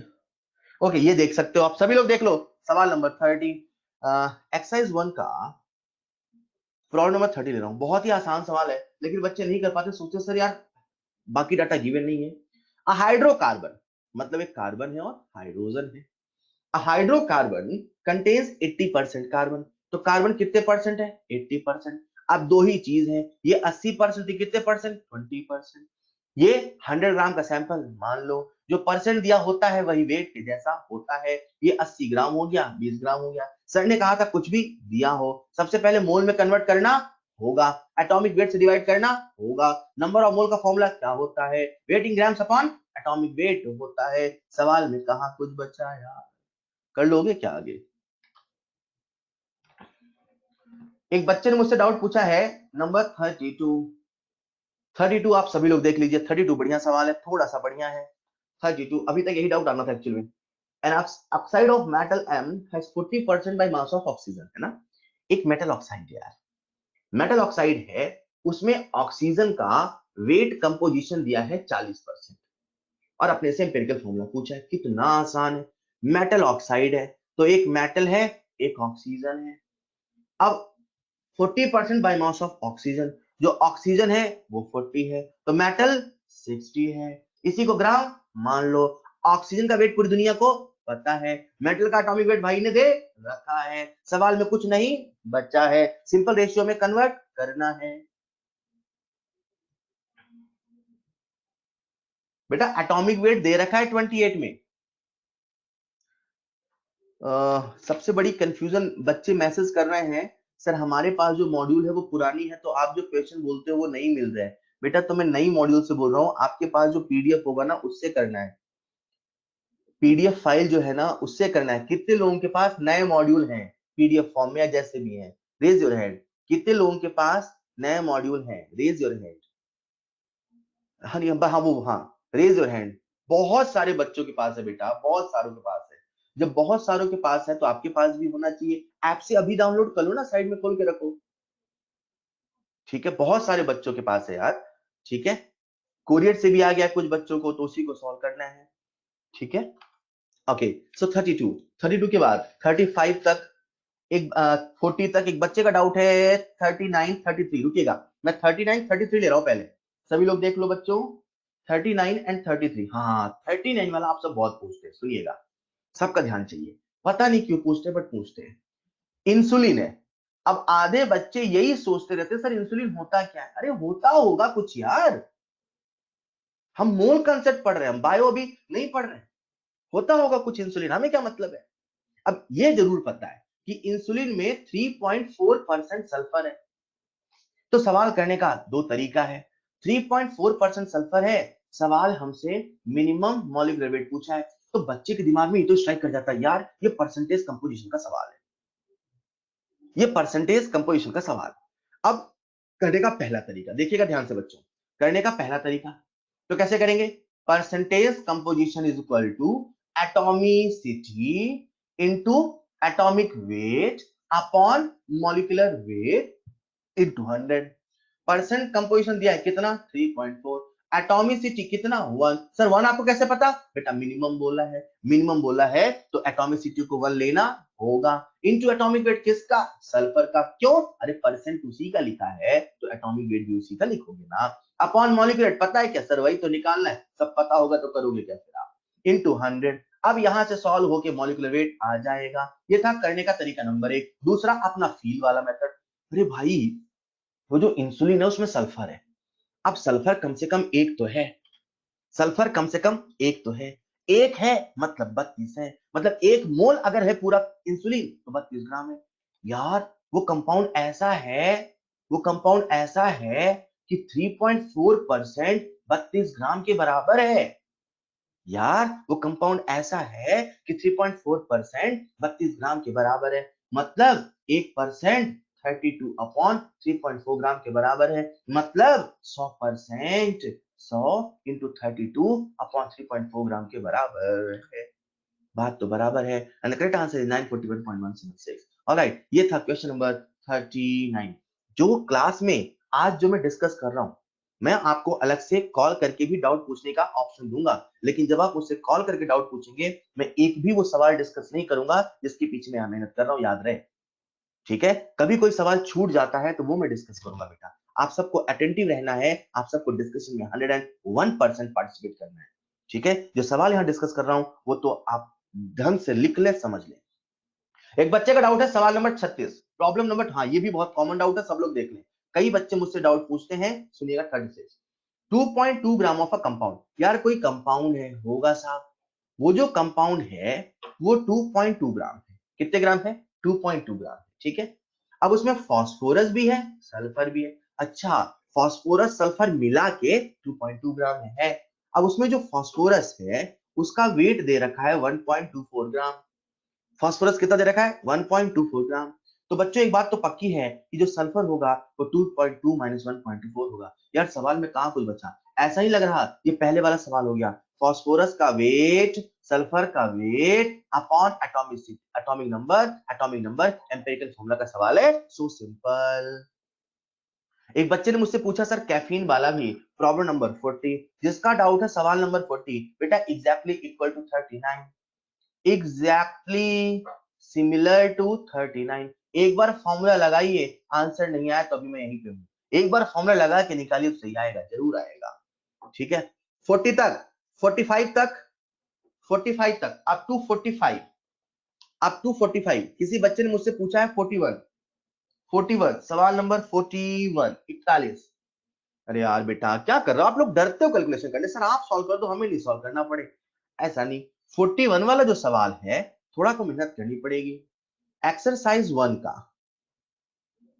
Problem number 41, an organic compound contain carbon hydrogen oxygen, carbon hydrogen oxygen, अपने को दे रखा है कार्बन का परसेंट कितना दे रखा है 38.71, हाइड्रोजन ठीक है, हाइड्रोजन दे रखा है 9.67, सर ऑक्सीजन तो दिया ही नहीं, अरे तो बेटा निकाल लो, कितना 100 minus percent of carbon plus percent of hydrogen, बोले तो 100 माइनस 38.71 प्लस 9.67, ये क्या आएगा, ऑक्सीजन का परसेंट यहां रख दो, फिर सवाल वही पहले वाला, मान लो सॉल्व करके x आ गया अपॉन 12 अपॉन 1 अपॉन, नहीं कर लोगे बिल्कुल, तो मैंने आपसे डिस्कस नहीं किया, अभी कर लेता हूं, जो आप हमेशा याद रखना सवालों को, जैसे अभी जो मैंने सॉल्व किया एम्पिरिकल फॉर्मूला का, तो बच्चे का हाँ मुझसे बन जाएगा, मुझसे बन जाएगा, ऐसी गलती कभी मत करना, यही वो वजह है जहां से आप निगेटिव मार्किंग करते हैं, यही वो वजह है, ऐसी गलती कभी मत करना। जब आप किसी सवाल को सॉल्व करो उसे पूरा कंप्लीट करो, जिन जिन स्टेप पे दिक्कत आ रही है उस पर काम करो, उस पर बार बार रिपीट करो, पर उसे पूरा सॉल्व करो, पूरा सॉल्व करके ही छोड़ना है, इसमें का सोल्यूशन कॉपी लिखना है, ठीक है। दूसरी बात, जब आप सवाल सॉल्व करें हमेशा सेट बना के सॉल्व करें। आप लोग करते क्या है, 34 सॉल्व किया, पीछे आंसर देखा 1 मेरा 2, अरे ये गलती थी यार, ऐसे कभी मत करो। जब भी सवाल सॉल्व करो हमेशा 10 सवाल का सेट बनाओ, हमेशा 20 सवाल का सेट बनाओ, वो सेट बना के सॉल्व करो, लगातार 10 प्रॉब्लम सॉल्व करो, फिर पीछे आंसर देखो, कितने सही हुए कितने गलत हुए अपने आप का एनालाइज करो। अगर पहली बार में 5 सही 5 गलत, तो प्रॉमिस करो अगले 10 सवाल में मैं वो 10 के 10 सही करूंगा, फिर सवाल सॉल्व करो, जब ये करोगे ना तो आप अपने एरर को मिनिमाइज करोगे, ये स्ट्रेटजी है एरर को मिनिमाइज करने की, ठीक है। स्ट्रेटजी 1 अभी आपको शेयर की है, प्रॉब्लम को सेट बना के सॉल्व करिए, अपनी गलतियों को एनालाइज करिए और नेक्स्ट 10 सवाल के सेट में अपने आप से प्रॉमिस करिए कि अब मैं इसमें कोई गलती नहीं करूंगा, नहीं करूंगी। 45 तक, 45 तक किसी बच्चे ने मुझसे पूछा सवाल नंबर 43, 43, 43 इसमें क्या दिक्कत है बेटा, किस ऑप्शन में दिक्कत है 43 में, 43 में किस ऑप्शन में दिक्कत है, थर्ड ऑप्शन में, A gram of A combines with B gram of B to give C and, क्या हम रिएक्शन की स्टोइशियोमेट्री को वेट बोल सकते हैं, क्या हम रिएक्शन की स्टोइशियोमेट्री को वेट बोल सकते हैं, आपसे पूछ रहा हूं मैं, क्या हम रिएक्शन की स्टोइशियोमेट्री को वेट बोल सकते हैं, डाउट ही नहीं है यार, वही तो है, गलत। और बताइए 45 तक, 50 तक, 50 50 तक, 50 50 तक, 50 तक, 44, एक बच्चे ने डाउट पूछा है 44, 44 जिसका डाउट है उसके लिए हिंट है, क्लास का हैंडआउट चेक करें, मैंने ऐसा ही सवाल डिस्कस किया है, ऐसा ही सवाल डिस्कस किया है, 44 के लिए हैंडआउट चेक करें, 50 तक, 50 तक, 50 तक, 51, 50 तक कोई डाउट नहीं, 55 तक, 51 आ चुका है, 51, हाँ 51 सब लोग देख लीजिए, 51, 51 कॉमन डाउट है, 51 देख लीजिए कॉमन डाउट है, मैं जानबूझ के बोलता हूं क्योंकि जो बच्चे हमेशा अक्सर हर साल हमसे पूछते हैं, तो देखो यार होता क्या है ना कि सेम टाइप के डाउट ही पूछते हैं, मतलब कहीं ना कहीं बच्चों के दिमाग में ये चीज हर बार उनकी थॉट प्रोसेस वैसी चलती है, तो इसलिए सब लोग जरूर सुना करिए जब मैं कहूं कॉमन डाउट है। 8 ml of uncombined O2 remain after exploding O2 with 4 ml of hydrogen, ठीक है, मतलब O2 है और H2 है और वाटर बन रहा है, रिएक्शन का अपन ने लिख लिया है, पर बिना बैलेंस किए नहीं सोचना है, अब इसे बैलेंस करना है, तो बैलेंस करते हैं, H2 है यहां लिख देते हैं हाफ O2, ठीक है। अब स्टोइशियोमेट्री को पढ़िए, स्टोइशियोमेट्री कुछ आपसे कह रही है, उसकी भाषा को सुनिए, कान खोलिए। स्टोइचियोमेट्री क्या कह रही है? स्टोइचियोमेट्री कह रही है इस रिएक्शन के हिसाब से, इस रिएक्शन के हिसाब से जो कि बैलेंस है, जब जब ये रिएक्शन होती है तब तब हाइड्रोजन का एक मोल, तब तब हाइड्रोजन का एक मोल, तब तब हाइड्रोजन का एक मोल ऑक्सीजन के आधे मोल से रिएक्ट करता है। जब जब ये रिएक्शन होती है तब तब हाइड्रोजन का एक मोल ऑक्सीजन के हाफ मोल से रिएक्ट करता है, या हाइड्रोजन का 1 ml ऑक्सीजन के हाफ ml से रिएक्ट करता है, या हाइड्रोजन के 10 ml ऑक्सीजन के 5 ml से रिएक्शन करते हैं, या हाइड्रोजन के 4 ml ऑक्सीजन के 2 ml से रिएक्शन करते हैं। इसका जितना भी वॉल्यूम होगा ऑक्सीजन उसका हाफ होगा। सवाल कहता है कि 4 ml ऑफ हाइड्रोजन, मतलब जो हाइड्रोजन है वो कितने ml है? 4 ml। तो 4 ml हाइड्रोजन है, 4 ml हाइड्रोजन है, इसकी रिएक्शन कितने ml ऑक्सीजन से होगी? सर 2 ml ऑफ ऑक्सीजन से होगी। कैसे पता चला? सर उसकी स्टोइचियोमेट्री हाफ है, तो क्या जितना जितना उसका अमाउंट है इसका उतना हाफ है। मतलब 2 ml O2 खर्च हो गए, 2 ml O2 रिएक्ट कर गए, अभी भी 8 ml बच गए, अभी भी 8 ml बच गए, 8 ml बच गए, 2 ml खर्च हो गए, तो बताओ कितना लेके चले थे? सर हम लोग 10 ml लेके चले थे। एक बच्चे का डाउट है सवाल नंबर 55। जिस भी बच्चे का डाउट है प्रॉब्लम नंबर 55 बेटा देखिएगा। फिर से वही सवाल है, H2 plus Cl2 से बना 2HCl है। सबसे पहले रिएक्शन को लिखना होगा, उसे बैलेंस करना होगा, सभी डाटा को मोल में कन्वर्ट करना होगा, क्योंकि यहाँ पे गैसियस रिएक्शन है। गैसियस रिएक्शन की भी प्रोपोर्शनल n होता है, जैसा मोल के साथ होता है वैसा V के साथ भी होगा। H2 के कितने लीटर है? 12 लीटर। Cl2 कितने लीटर है? 11.2 लीटर। एचसीएल के बारे में बात कर रहा है, 4 ऑप्शन पढ़ पढ़ के समझना पड़ेगा। बेटा क्या यहाँ पे एक से ज्यादा रिएक्टेंट है? मैं प्रॉब्लम नंबर 55 डिस्कस कर रहा हूँ, रिएक्शन को लिखा उसे बैलेंस किया है। अब वहां पे एक से ज्यादा रिएक्टेंट है, जब एक से ज्यादा रिएक्टेंट होंगे तो ऑब्वियसली कोई एक एलआर होगा, कोई एक एलआर होगा, कोई एक लिमिटिंग रिएजेंट होगा, कोई एक पहले खत्म होगा। आप साफ साफ यहाँ देख सकते हैं कि इसके एक को इसका एक चाहिए, 1 ml को 1 ml, 1 मोल को 1 मोल, 1 लीटर को 1 लीटर, 12 लीटर को 12 लीटर, लेकिन यह है 11.2 लीटर। मतलब Cl2 कम है, मतलब Cl2 कम है, मतलब Cl2 LR है, मतलब Cl2 पहले खत्म हो जाएगा, मतलब H2 बच जाएगा। जब इसका 11.2 लीटर खत्म होगा तो H2 का भी 11.2 लीटर खत्म होगा, क्योंकि भैया 1:1 में रिएक्शन होगी ना यार, उसका एक तो इसका एक, उसका दो तो इसका दो, उसका 11.2 तो इसका 11.2, तो कितना बच गया? 0.8 लीटर बच गया। अरे समझ पा रहे हो क्या यार? आसान है बेटा, आगे आप कर लोगे।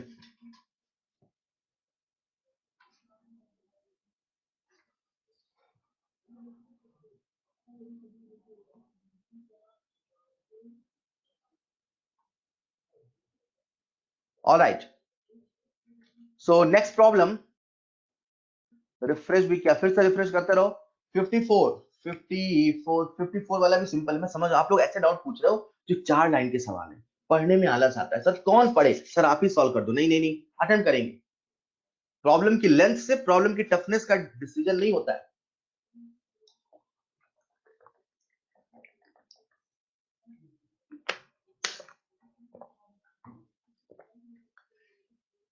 एक बच्चे ने डाउट पूछा है 53, जिस भी बच्चे का डाउट है 53 देख लेंगे। एक्सरसाइज 1 का प्रॉब्लम नंबर 53। एक रिएक्शन है A प्लस 2B उससे बना C, ठीक है। 5 mole of A and 8 mole of B, ठीक है। एक से ज्यादा रिएक्टेंट है, अपने को LR पता करना होगा। LR पता करने के लिए रेशियो निकालना होगा। 8/2 किया तो ये 4 आ गया, मतलब ये रेशियो छोटा है। ये जो रेशियो है ये स्मॉलर है, मतलब जो B है वही LR है।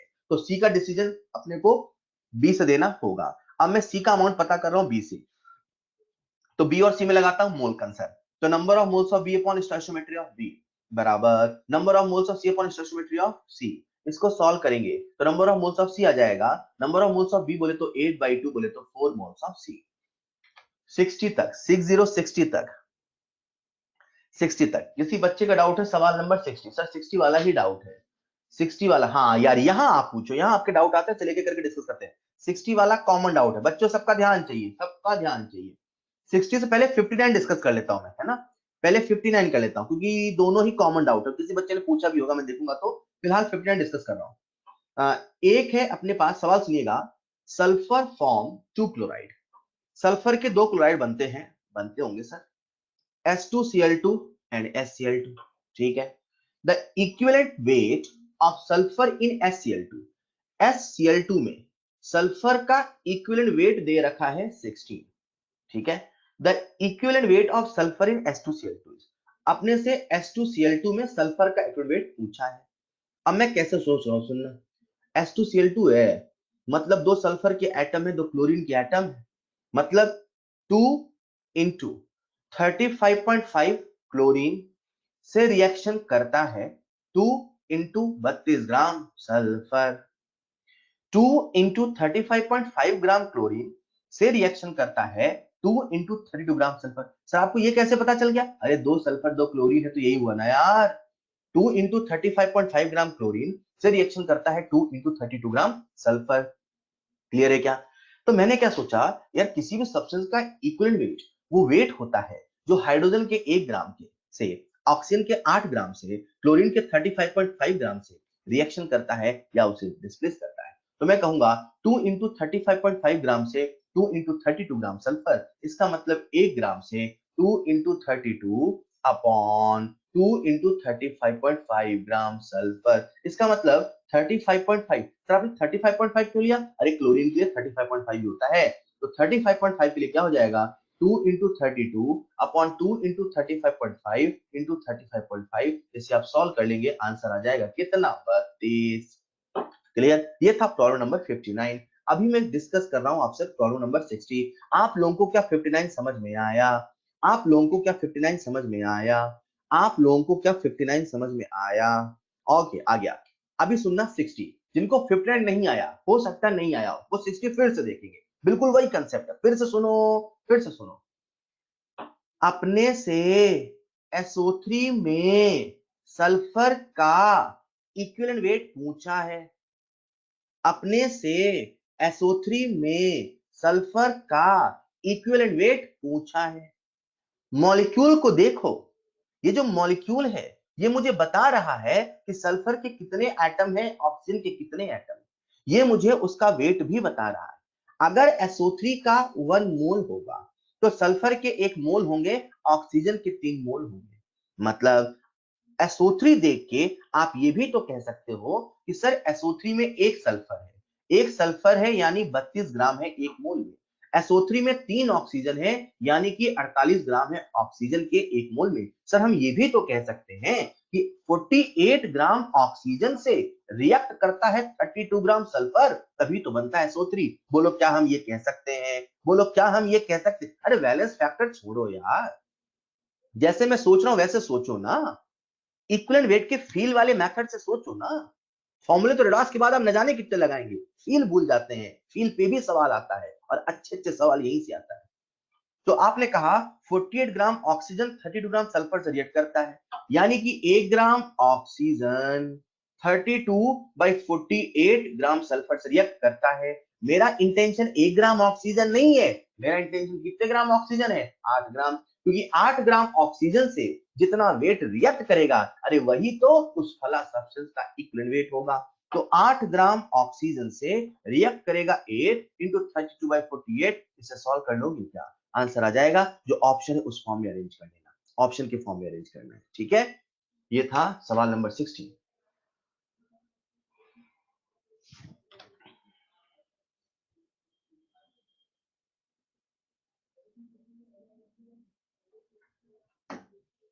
एक बच्चे का डाउट है प्रॉब्लम नंबर 67।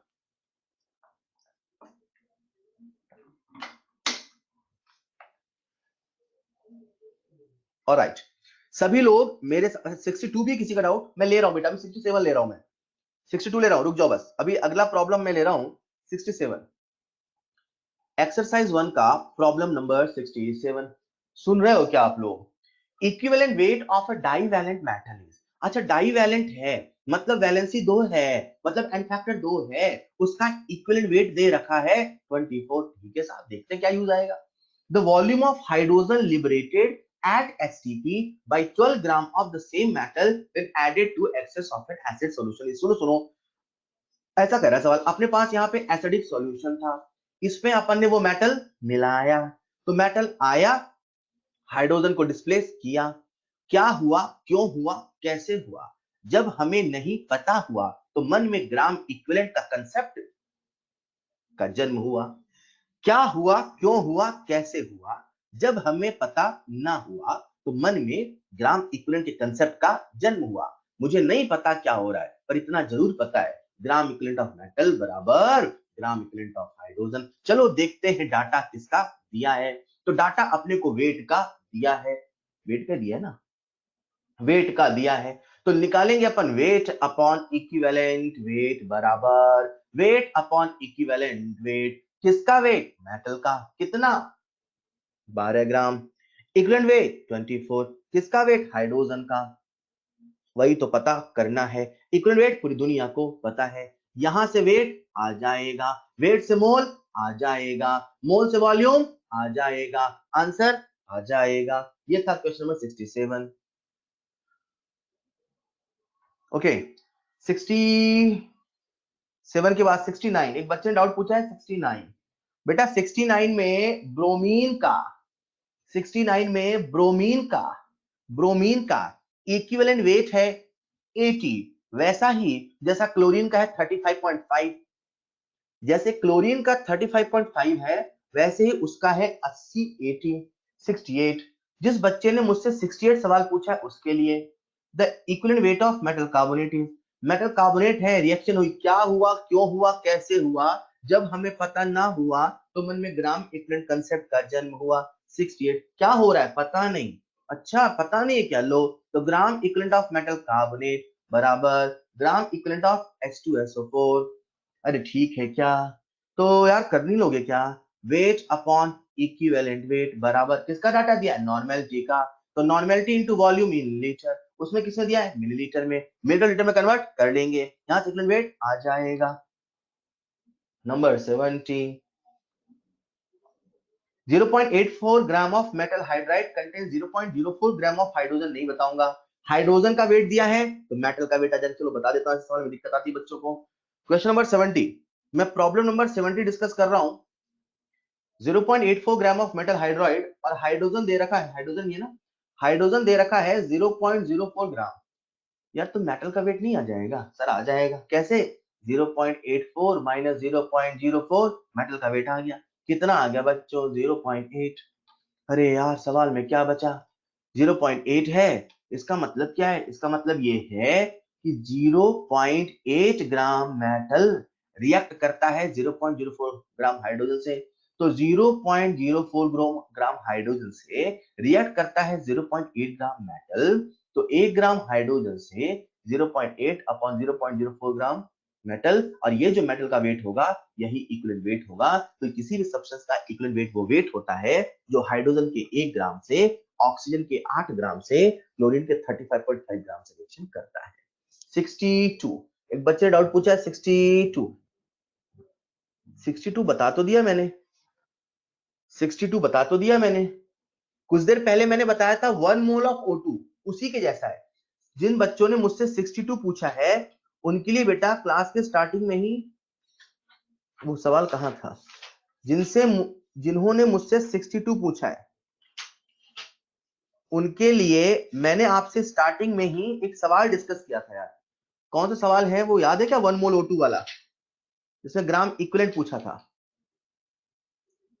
जिसने मुझसे 62 पूछा है बेटा वो ऑलरेडी डिस्कस, बिगिनर बॉक्स 4 में, बिगिनर बॉक्स 4 में सवाल है वो ऑलरेडी डिस्कस हो चुका है। आगे बढ़ रहे हैं अपन 70 तक, 75 तक, 71, 71, एक बच्चे का डाउट है 71, 71 भी बहुत कॉमन डाउट है, सभी लोग देखेंगे। प्रॉब्लम नंबर 71 कॉमन डाउट की कैटेगरी में आता है। प्रॉब्लम नंबर 71 सभी लोग 71 देखेंगे। 71 वाला जो है सवाल उसमें क्या कह रहा है, एलिमेंट फॉर्म्स एन ऑक्साइड, एक एलिमेंट है वो ऑक्साइड बना रहा है और जिसमें ऑक्सीजन है वो 20% of the oxide by mass, मतलब एक एलिमेंट ऑक्सीजन से रिएक्शन कर रहा है और ऑक्सीजन का वेट है 20%, तो स्वाभाविक सी बात है कि वो जो एलिमेंट है उसका वेट होगा 80%। मान लो पूरा का पूरा सैंपल 100 ग्राम का है, मान लो पूरा का पूरा सैंपल 100 ग्राम का है, तो आप ये भी तो कह सकते हो 20 ग्राम ऑक्सीजन से रिएक्ट करता है 80 ग्राम मेटल। 20 ग्राम ऑक्सीजन से रिएक्ट करता है 80 ग्राम मेटल या एलिमेंट जो भी है। इसका मतलब 1 ग्राम ऑक्सीजन से 80/20 ग्राम मेटल, इसका मतलब 8 ग्राम ऑक्सीजन से 8 × 80/20 ग्राम मेटल। आंसर आ जाएगा 74। एक बच्चे ने मुझसे डाउट पूछा 74 जिसका भी डाउट है बेटा ऑलरेडी डिस्कस इन क्लास। 74 के लिए आप हैंड आउट चेक करेंगे। 75 तक एक बच्चे ने मुझसे डाउट पूछा है 69। बेटा मैंने 16 बताया तो अभी यार, उसमें ब्रोमीन का इक्विवेलेंट वेट लेना है 80। जिसने मुझसे डाउट पूछा है प्रॉब्लम नंबर एक्सरसाइज 1 का प्रॉब्लम नंबर 69, उसके लिए हिंट है equivalent weight of bromine is equal to 80। वैसे ही जैसे Cl के लिए Br माइनस से बनता है Br2, तो इक्विवेलेंट वेट क्या हो जाएगा 2 × 80/2। ये मैं क्या कर रहा हूं, equivalent weight is equal to molecular weight upon N factor. Molecular weight 2 × 80 upon N factor 2 solve होके 80 आ जाएगा। ठीक है, okay. Up to 79, up to 85, 85 तक, 85 तक, 78, 85 तक एक बच्चे ने डाउट पूछा मुझसे 78, 78। फिर वही बात, फिर से जब ना पता चले क्या करना है तो कंसेप्ट ऑफ ग्राम इक्विवेलेंट लगाइए ना। 78 कितने बच्चों का डाउट है, रेज योर हैंड। 78 कितने बच्चों का डाउट है, हाथ खड़े करिए।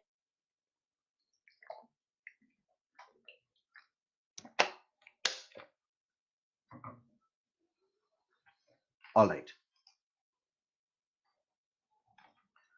मैं प्रॉब्लम नंबर 78 डिस्कस कर रहा हूं एक्सरसाइज 1 का। 1.6 ग्राम ऑफ कैल्शियम, कैल्शियम का अपने को वेट दे रखा है 1.6 ग्राम और जिंक दे रखा है 2.60 ग्राम। When treated with an acid in excess separately, acid से रिएक्शन कराई, produce the same amount of hydrogen, मतलब ये भी same amount of hydrogen produce करता है और ये भी same amount of hydrogen produce करता है, मतलब दोनों का ग्राम इक्विवेलेंट बराबर है। कैल्शियम की कुछ रिएक्शन हुई हाइड्रोजन बना, जिंक की कुछ रिएक्शन हुई हाइड्रोजन बना, तो जब हाइड्रोजन का अमाउंट इक्वल है मतलब दोनों का ग्राम इक्विवेलेंट इक्वल है। If the equivalent weight of zinc is 32.6, what is the equivalent weight of calcium? So simple. Gram equivalent of calcium is equal to gram equivalent of zinc. Weight upon equivalent weight is equal to weight upon weight. Weight दोनों का दे रखा है, equivalent wait zinc का दे रखा है, इसका पूछा है, वैल्यू पुट करेंगे आंसर आ जाएगा 85 तक 76। किसी बच्चे को सवाल पूछा 76, the weight of two element which combine with one another are in the ratio of, the weight of two element which combine with one another are in the ratio of their। अगर आप ध्यान से देखें सवाल क्या कह रहा है आपसे 76 वाला, ये बेसिक डेफिनेशन का सवाल, ठीक है। किसी भी सब्सटेंस में दो एलिमेंट का जो वेट होता है, ठीक है, कुछ ले लो जैसे CO2 ले लो या मान लो अभी अपन SO2 की बात कर रहे थे, SO3 की बात कर रहे थे, ठीक है। तो वो कह रहा है the weight of two element which combine with one another are in the ratio of, तो इसमें आपको सल्फर ऑक्सीजन का वेट निकालना है, तो कैसे निकालोगे 32/48, ये निकालोगे ना। अब आप इसमें सल्फर और ऑक्सीजन का इक्विवेलेंट वेट का रेशियो निकालिए। किसका निकालिए, इक्विवेलेंट वेट का रेशियो। तभी कुछ देर पहले अपने सल्फर का इक्विवेलेंट वेट निकाला था और ऑक्सीजन का सबको पता है 8, ठीक है। तो जब आप इसमें इक्विवेलेंट वेट का रेशियो निकालेंगे, ठीक है, जब आप इसमें इक्विवेलेंट वेट का रेशियो निकालेंगे तो आपको समझ में आएगा कि ये दोनों इक्वल होंगे, ठीक है। तो आपको इस सवाल में ऑप्शन बाय ऑप्शन से चेक करके देखना पड़ेगा। हालांकि बेसिक डेफिनेशन का सवाल है, पर जिस बच्चे को डेफिनेशन नहीं है उसे एक एक ऑप्शन ट्राई करना पड़ेगा। जैसे एक बार एटॉमिक वेट का रेशियो निकालो, एक बार मॉलिक्यूलर वेट का रेशियो निकालो, एक बार इक्विवेलेंट वेट का रेशियो निकालो, समझना किसके बराबर है, ठीक है। जिनको याद नहीं, बाकी ये याद होना चाहिए। क्वेश्चन नंबर 76 के बाद क्वेश्चन नंबर 83, किसी बच्चे ने मुझसे पूछा क्वेश्चन नंबर 83, फिर ये वही सवाल है, फिर से 83 वाला जो सवाल है, अच्छा sorry, problem number 83, question number 83 discuss कर रहा हूं बेटा, सुनिएगा। A metal M forms a sulfate which is isomorphous with MgSO4। वो कह रहा है कि वो एक सल्फेट बनाता है जो कि इसके साथ आइसोमॉर्फस है। अब आइसोमॉर्फस है तो एक बात तो पक्की हो गई, उसका जो फॉर्मूला है वो MsO4.7H2 ही है, मतलब वैलेंसी 2 है, मतलब सारा चीजें इसके जैसा है। 40 पे 2 हो गया ना यार। अब सवाल हमसे कह रहा है 2.16 ग्राम ऑफ सिल्वर, ठीक है, मेटल का वेट दे रखा है और सिल्वर का वेट दे रखा है, तो gram equivalent of metal equal to gram equivalent of silver. Metal का ग्राम में क्या लिखेंगे, weight upon equivalent weight. Silver क्या लिखेंगे, weight upon equivalent weight. Weight दे रखा है, इक्विवेलेंट वेट निकल जाएगा। एटॉमिक वेट पूछा है तो उसे आप ऐसे लिख लो, कितना दे रखा है मेटल का वेट 0.6538 अपॉन इक्विवेलेंट वेट क्या हो जाएगा, atomic weight upon and factor कितना 2 इज इक्वल टू सिल्वर का वेट कितना दे रखा है 2.16 अपॉन इक्विवेलेंट कितना 108। सॉल्व करेंगे एटॉमिक वेट आ जाएगा। क्वेश्चन नंबर 83 के बाद 87। 80 का आंसर मॉड्यूल में नहीं लिखा है ऑप्शंस में। एक बच्चे ने मुझसे डाउट पूछा 80 का आंसर मॉड्यूल में नहीं लिखा है, आंसर क्या बोल रहे हैं बेटा, कहां चला गया। 80 का आंसर मॉड्यूल में नहीं लिखा है ऑप्शंस में, क्या बात कर रहे हैं, 80 का आंसर नहीं आ रहा है क्या। 80 का आंसर, सवाल नंबर 80 का आंसर नहीं आ रहा है क्या, आ रहा है यार, आ रहा है। कितना सवाल नंबर, प्रॉब्लम नंबर 80 का आंसर आया है ना, प्रॉब्लम नंबर 80 का आंसर आया है ना, ऑप्शन नंबर 2 आया है बेटा, आया है। चलिए आगे बढ़ते हैं। अभी किसी बच्चे डाउट पूछा, देखो भुला दिया ना आपने सवाल। अभी किसी बच्चे ने डाउट पूछा, सवाल नंबर 90, अंकिता बेटा ने सवाल नंबर 90 डाउट पूछा है। हाँ 90 कॉमन डाउट है, 90 पक्का बहुत सारे बच्चों का डाउट होगा पक्का। प्रॉब्लम नंबर 90 सभी लोग देखेंगे, एक्सरसाइज 1 का प्रॉब्लम नंबर 90। कितने लोगों का डाउट है यार ये बता दो, प्रॉब्लम नंबर 90 कई लोगों का डाउट होगा है ना। चलिए देखते हैं सवाल क्या कह रहा है, रिलेटिव डेंसिटी, ये रिलेटिव डेंसिटी है। और जैसे मैंने रिलेटिव डेंसिटी बोला तो आपके मन में कंसेप्ट आ जाए, density of any substance with respect to density of other substance, density of gas A with respect to density of gas B, ठीक है। तो relative density of a volatile substance with respect to methane, तो relative density अपने दे रखा है 4, ठीक है। किसके रिस्पेक्ट में, ऑफ अ वोलेटाइल सब्सटेंस, तो मैं इस वोलेटाइल सब्सटेंस को बोल देता हूं ए, तो density of A upon density of methane, ठीक है। अब डेंसिटी होता है क्या है बेटा, मास अपॉन वॉल्यूम।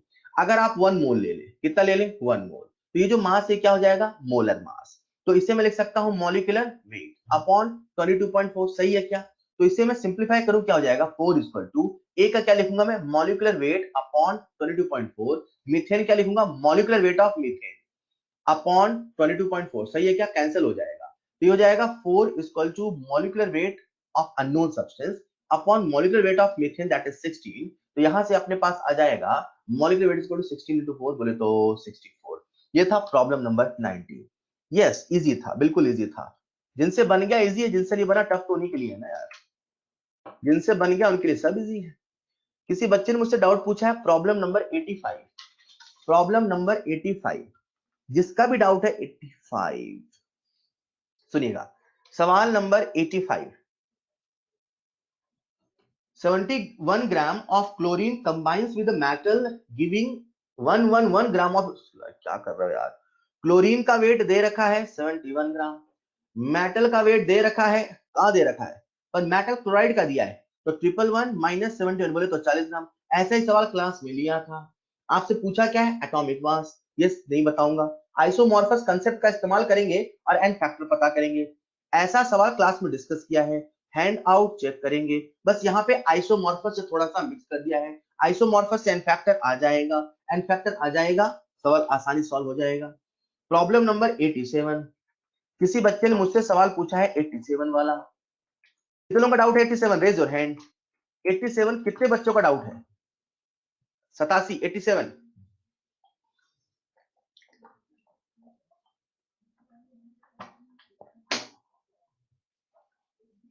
3 4, 87 देखिएगा। The chloride of metal contains 71% chlorine by wait, 71% chlorine by wait है ना 87 वाला, उसमें जो क्लोरीन है वो टोटल वेट का 71% है। तो यार मेटल क्लोराइड है, 71% क्लोरीन है, मतलब जो मेटल है वो कितने परसेंट है, वो कितने परसेंट है, ऑब्वियसली 29% है। क्लोरीन कितने परसेंट है, सॉरी कितने परसेंट था वो,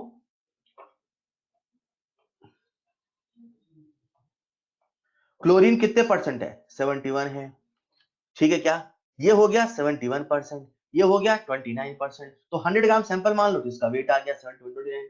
अब आगे सवाल कह रहा है कि वेपर डेंसिटी 50 है, the atomic weight of the metal will be. सुनिएगा, सबसे पहले पहचानो ये सवाल किस टॉपिक से। ये सवाल है वोलेटाइल क्लोराइड मेथड से। ये सवाल है वोलेटाइल क्लोराइड मेथड से, ठीक है। परसेंटेज कंपोजिशन से कहां सवाल है यार। The chloride of a metal contains 71% chlorine by weight and the vapour density is 50। Atomic weight पूछा है, एटॉमिक वेट पूछा है, एटॉमिक वेट पूछा है, तो परसेंटेज कंपोजिशन से कैसे निकालोगे आप। अपने को वोलेटाइल क्लोराइड मेथड याद करना पड़ेगा।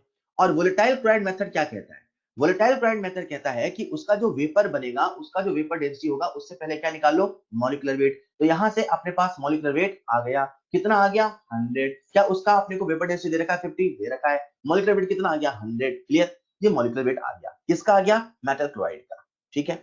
अब ये मेटल क्लोराइड का मॉलिक्यूलर वेट आ गया। सवाल हमसे क्या पूछा है, एटॉमिक वेट, ठीक है क्या, ठीक है क्या, हाँ यार। अब अपने को क्लोरीन का परसेंटेज कंपोजिशन दे रखा है, तो ये हो गया मेटल, ये हो गया क्लोरीन, ये हो गया एक्स, ये हो गया 1। इसका फॉर्मूला क्या होगा, MCl(X), ठीक। इसका मॉलिक्यूलर वेट कितना है 100, ठीक है क्या। यहां से अपने सामने, यहां से अपने सामने आ गया मॉलिक्यूलर वेट, और ये हो गया MCl(X) फॉर्मूला। अपने को क्लोरीन का 71% दे रखा है, आंसर आ जाएगा क्या। तो 71% जिस बच्चे ने कहा परसेंटेज कंपोजिशन के लिए, तो is equal to atomicity into atomic weight upon molecular weight into 100। कितना परसेंट दे रखा है, 71%। कौन दे रखा है, chlorine, equal to atomicity. Atomicity कहां पता है बेटा, जिस बच्चे ने कहा परसेंटेज कंपोजिशन सवाल बनेगा, आप मुझे बताओ इसकी एटॉमिसिटी कहां पता है। किसी बच्चे ने कहा था परसेंटेज कंपोजिशन कहां दे रखा है, ठीक है। तो अब आपको समझना पड़ेगा ये जो क्वेश्चन है ये कहां से है, ये है वोलेटाइल क्लोराइड मेथड से। जो मन में आए वो कर लें। अब वोलेटाइल क्लोराइड मेथड याद करिए, फॉर्मूला लगाइए, आंसर आ जाएगा। This question belongs to volatile chloride method. Valency निकाल के नहीं हो जाएगा सर। बेटा वैलेंसी कैसे निकालोगे, आप दे रखा है क्या वैलेंसी, कैसे निकालोगे वैलेंसी आप। वैलेंसी पता होता तो कोई खेल ही नहीं होता। वैलेंसी तो नहीं पता होती, याद करो मैंने कैसे समझाया था। 91, vapor density of a gas is 16, the ratio of specific heat at constant pressure to मैं सवाल नंबर 91 ले रहा हूं। एक बार बताओ सवाल नंबर 91 किस टॉपिक से है, सभी लोग पहचानेंगे। प्रॉब्लम नंबर 91, इसमें रेशियो ऑफ स्पेसिफिक हीट बोला है, तो CP/CV बोला है, 1.4 दे रखा है। यार ये तो सवाल क्लास में लिया था। वेपर डेंसिटी 16 दिया है, गामा आ जाएगा, गामा से एटॉमिसिटी आ जाएगी। Dulong and Petit's law, ratio of specific heat, specific heat का रेशियो, यही तो गामा है। गामा से एटॉमिसिटी आ जाएगा, 1.4 है, तो बताओ इसकी एटॉमिसिटी कितनी, एटॉमिसिटी कितनी 2, वेपर डेंसिटी कितना 16, तो मॉलिक्यूलर वेट कितना 32। सर अभी कैसे तुरंत सोचते हैं मॉलिक्यूलर वेट 32 है। Vapour density is equal to molecular weight upon 2, तो molecular weight is equal to vapour density 2, सही है क्या। अब सोचो ना यार, वो X2 टाइप की गैस है, तो X2 टाइप की गैस है, तो X2 का जो वेट दे रखा है वो है 32। तो दो एटम का, दो X का वेट कितना है 32, एक X का वेट कितना होगा 16। आप सबने कल इसका आंसर बताया था। 88 में मेरा आंसर 1 आ रहा, पृथ्वी आपका आंसर गलत आ रहा, जो आंसर दिया है वो सही है। ओके आगे बढ़ते हैं, अप टू 100, अप टू 100, 99 100 कोई एक ले लूं। चलिए मैं 99 वाला प्रॉब्लम ले रहा हूं, ठीक है। सभी लोग देखिएगा प्रॉब्लम नंबर 99, देखो देखो देखो 99। Equivalent weight of bivalent metal is 32.7। Bivalent है मतलब इन फैक्टर 2 है, इक्विवेलेंट वेट दे रखा है, कितना दिया है 32.7। Equivalent weight is equal to 32.7। Molecular weight of its chloride is, कितना आसान है, इक्विवेलेंट वेट दिया है, एन फैक्टर दिया है, तो इक्विवेलेंट वेट बराबर atomic weight upon N factor. यहां से एटॉमिक वेट आ जाएगा, एटॉमिक वेट बराबर 32.7 इंटू 2 आ जाएगा। अपने से पूछा है उस मेटल क्लोराइड का मॉलिक्यूलर वेट, तो MCl(1,2). सर आपको 2 कैसे पता चल गया, आज एन फैक्टर पता है, इसका जो फॉर्मूला होगा वो क्या होगा MCl(2), तो इसका जो मॉलिक्यूलर वेट होगा वो क्या होगा 32.7 इंटू 2 प्लस 2 इंटू 35.5। ये था प्रॉब्लम नंबर 99।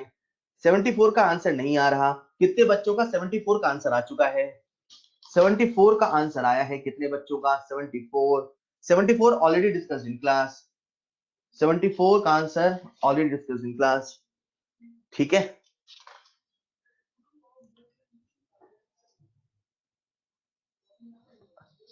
मैंने कहा कितने लोगों का 74 का आंसर नहीं आया, तो 5-6 बच्चों ने हाथ खड़े कर दिए। फिर मैंने देखा ये जो 5-6 बच्चे हैं ये पहले वाले सवाल में भी हाथ खड़े किए थे। फिर मैंने देखा नेम कॉमन दिख रहे हैं। मतलब है क्या आप सब ऐसा है कि मतलब होमवर्क नहीं किया, सभी सवाल में हाथ खड़े कर दो, हाँ सर हमने नहीं किया, हमसे नहीं बना। Okay, up to 100, up to 100 वाले लेता हूं मैं। 100 वाला बेटा, 100 वाले में आप परेशान कहां होना, जरा देखिएगा। 100 वाले में the oxide of an element possesses the molecular formula M2O3। सुनो सुनो सुनो, इतना ही खेल है। M2O3 है ना, मतलब M3O2, मतलब इसकी वैलेंसी 3, इसका इनफैक्टर 3। खेल खत्म है। 100 के लिए हिंट दिया मैंने, ठीक है। Okay okay okay, up to 100 यार। 101 से लेके 113 तक तो डाउट आता ही नहीं है। 101 से लेके 113 तक, 101 से लेके 113 तक, क्या किसी को डाउट है? 101 से लेके 130, मतलब मैं मान के चल रहा हूं कि बच्चे 100 से लेके 113 तक डाउट नहीं पूछते, तब भी आप पूछ को रिकॉर्ड तोड़ते हैं। और एक बच्चे ने मुझसे पूछा 111 111, बेटा law of conservation of mass, 100 ग्राम लेके चले थे, 100 ग्राम मिलेगा। 600 का अटेम्प्ट करके आओगे, 600 से ज्यादा आ ही नहीं सकता, कम ही आएगा। खैर, ये law of conservation of mass है, तो 100 ग्राम था तो बेटा 100 ग्राम ही तो बनेगा ना। 108, किसी बच्चे ने डाउट पूछा 108, 4 लाइन का सवाल है, आप ही पढ़ेंगे। आप लोग प्रॉब्लम की लेंथ से घबरा जाते हैं, कितना आसान सवाल है 108। कौन पढ़े सर, आप पढ़िए। 107, किसी बच्चे ने डाउट पूछा है 107, number of molecules in 100 ml of each of O2, NH3 and CO2। अरे यार, याद करो कल आपको एवोगाड्रो लॉ बताया था। दो कंटेनर हैं, दोनों का प्रेशर वॉल्यूम टेम्परेचर सेम है। मैंने कहा अंदर क्या भरा है फर्क नहीं पड़ता, अगर कंटेनर में प्रेशर वॉल्यूम टेम्परेचर सेम है तो नंबर ऑफ मॉलिक्यूल भी सेम होगा, नंबर ऑफ एटम नहीं, नंबर ऑफ मॉलिक्यूल। आपने मॉलिक्यूल ही पूछा है क्या, वॉल्यूम सेम है क्या, एसटीपी कंडीशन है क्या, सब कुछ बराबर है क्या, number of molecule exactly equal, number of molecule exactly equal. ठीक है क्या, ये था एक्सरसाइज 1। सभी लोग आएंगे एक्सरसाइज 3 में। एक्सरसाइज, सर लॉज के क्वेश्चन नहीं हुए बेटा, यार लॉज पढ़ो ना आप एक बार। एक्सरसाइज 3, एक्सरसाइज 3, एक्सरसाइज 3 में आ रहा हूं मैं। कितने लोगों ने एक्सरसाइज 3 नहीं करी है पहले ये बता दो। तो मैं एक्सरसाइज 3 को सिलेक्टेड प्रॉब्लम ले रहा हूं। नहीं किया, हाँ मुझे पता है बहुत लोगों ने नहीं किया। आपको एक चीज बता दूं बेटा, मैं जो लोग नीट एग्जाम की तैयारी कर रहे हैं, आप सभी लोग एक्सरसाइज 1 के सारे सवाल अगर आपसे लाइन से बन गए, बिना किसी, ऐसा होता ना लाइन से बन गए मतलब क्या है कि आपने देखा आंसर 2 है पीछे 3 है तो आपने 3 बना दिया, नहीं ऐसा नहीं। जिनसे सच में लाइन से बन गए, बिना एक सवाल गलत हुए, बिना खुद को रेक्टिफाई किए, कंडीशन याद रखना, ऐसे स्टूडेंट्स नीट एग्जाम के लिए 100% रेडी हैं, जो एक्सरसाइज 1 के सवाल मैं कह रहा हूं लाइन से बन गए। तो आप तभी तक सॉल्व करो जब तक वो सवाल आपसे लाइन से नहीं बने, आप उस एक्सरसाइज को बार बार सॉल्व करो, ठीक है। अभी फिलहाल ये था हमारा एक्सरसाइज 1। मैं एक्सरसाइज 3 का एक सवाल आपसे डिस्कस कर रहा हूं, तो आप सभी लोग आपकी स्क्रीन पे देखिएगा, मैं एक सवाल लिख रहा हूं, आप सब इसका आंसर देने की कोशिश करिएगा। क्वेश्चन नंबर 1 है एक्सरसाइज 3 का, ठीक है।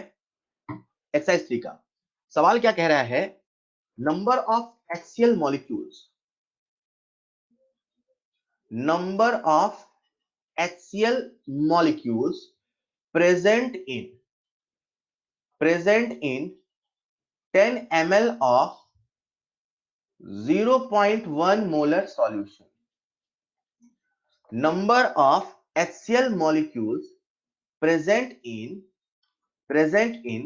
10 ml of 0.1 molar solution।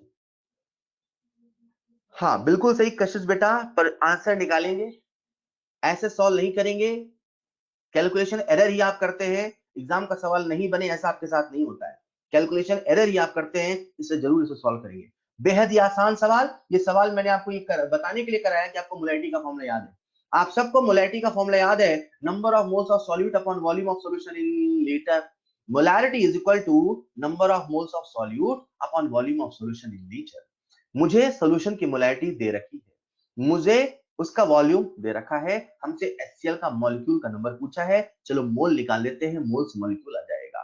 तो number of mole is equal to m into v, molarity दे रखा है 0.1 into v 10 ml, इसे कन्वर्ट करना होगा लीटर में अपॉन 1000, ये आ गया मोल। हमसे पूछा नंबर है, तो जो मोल आया दैट इज 0.1 10 अपॉन 1000, तो आ गया ये 10 की पावर -3। ठीक है, हमसे पूछा है नंबर, तो नंबर इज इक्वल टू हो जाएगा n into Na। ठीक है, विच इज इक्वल टू 10 की पावर -3 into Na। ओके, ये था सवाल नंबर 1 एक्सरसाइज 3 का। एक्सरसाइज 3 का एक बच्चे ने मुझसे डाउट पूछा है, क्वेश्चन नंबर 19। क्वेश्चन नंबर 19, ये बढ़िया सवाल है यार, क्या बात है बेटा, आप सबका ध्यान चाहिए। एक बच्चे ने सबसे अच्छा डाउट पूछा आज की क्लास का अभी तक। मैं डिस्कस करने जा रहा हूं एक्सरसाइज 3 का प्रॉब्लम नंबर 19, आप सबका ध्यान चाहिए। ठीक है, सवाल बड़ा कठिन है पर बहुत आसान है। मतलब क्या है सर, जरा सुनिएगा ध्यान से, आप सबका ध्यान चाहिए 2 minute. There are 2 oxides of sulphur, होंगे सर, सल्फर के 2 ऑक्साइड है, होंगे 2 ऑक्साइड है, तो ये पहला ऑक्साइड है, ये दूसरा oxide. They contain 50% and 60% oxygen respectively. इसमें 50% ऑक्सीजन है, इसमें 60% ऑक्सीजन है, तो सरल सी भाषा है, इसमें 50% सल्फर है, इसमें 40% सल्फर है। अरे सल्फर का ऑक्साइड है तो सल्फर ऑक्सीजन है, कोई तीसरी चीज है ही नहीं, तो उसका परसेंट दिया है तो दूसरे का परसेंट भी तो आ जाएगा ना यार, हाँ या ना। तो इस प्रकार से अपने दोनों का परसेंट को लिख लिया।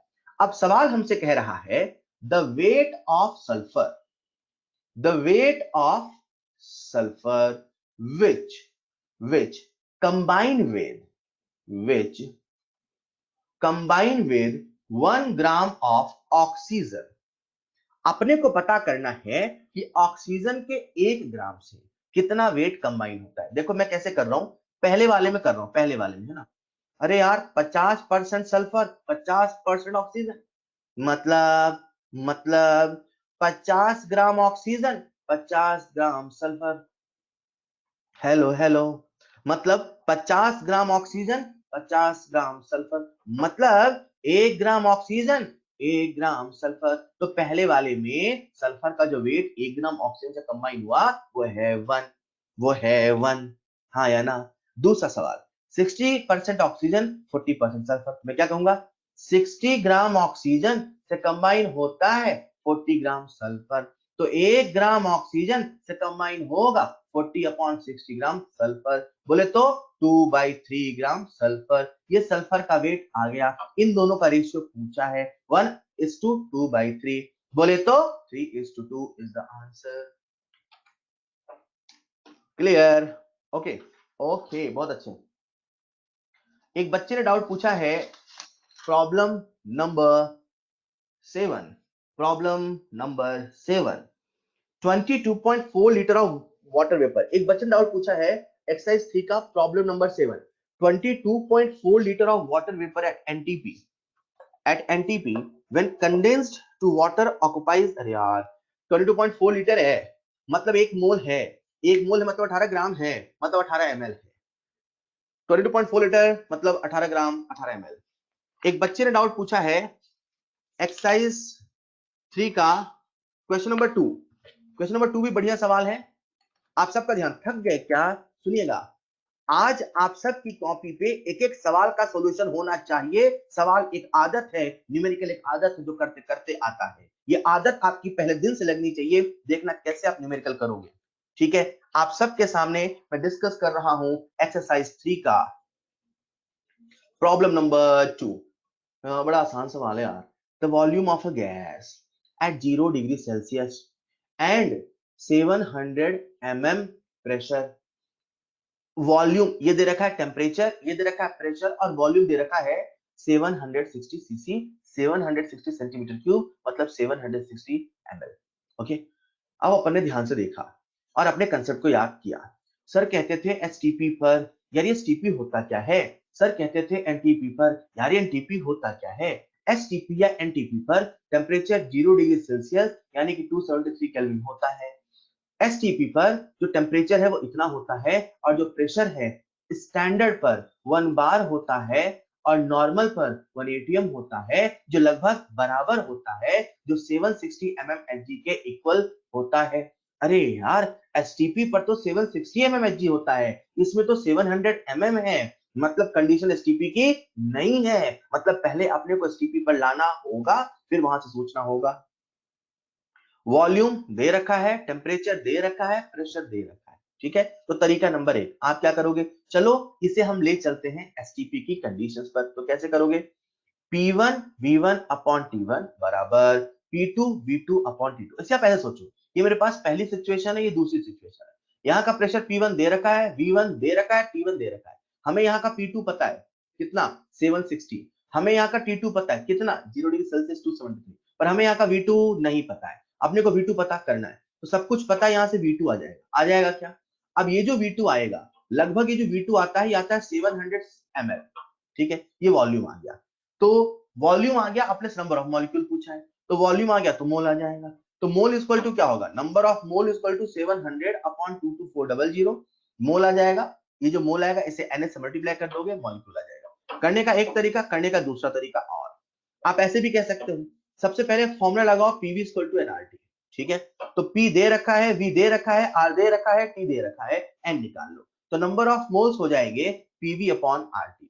हाँ, आप सबको R की वैल्यू याद होनी चाहिए, ठीक है। जो R होता है कैपिटल R, उसकी वैल्यू होती है 8.314 जूल पर मोल पर केल्विन, ठीक।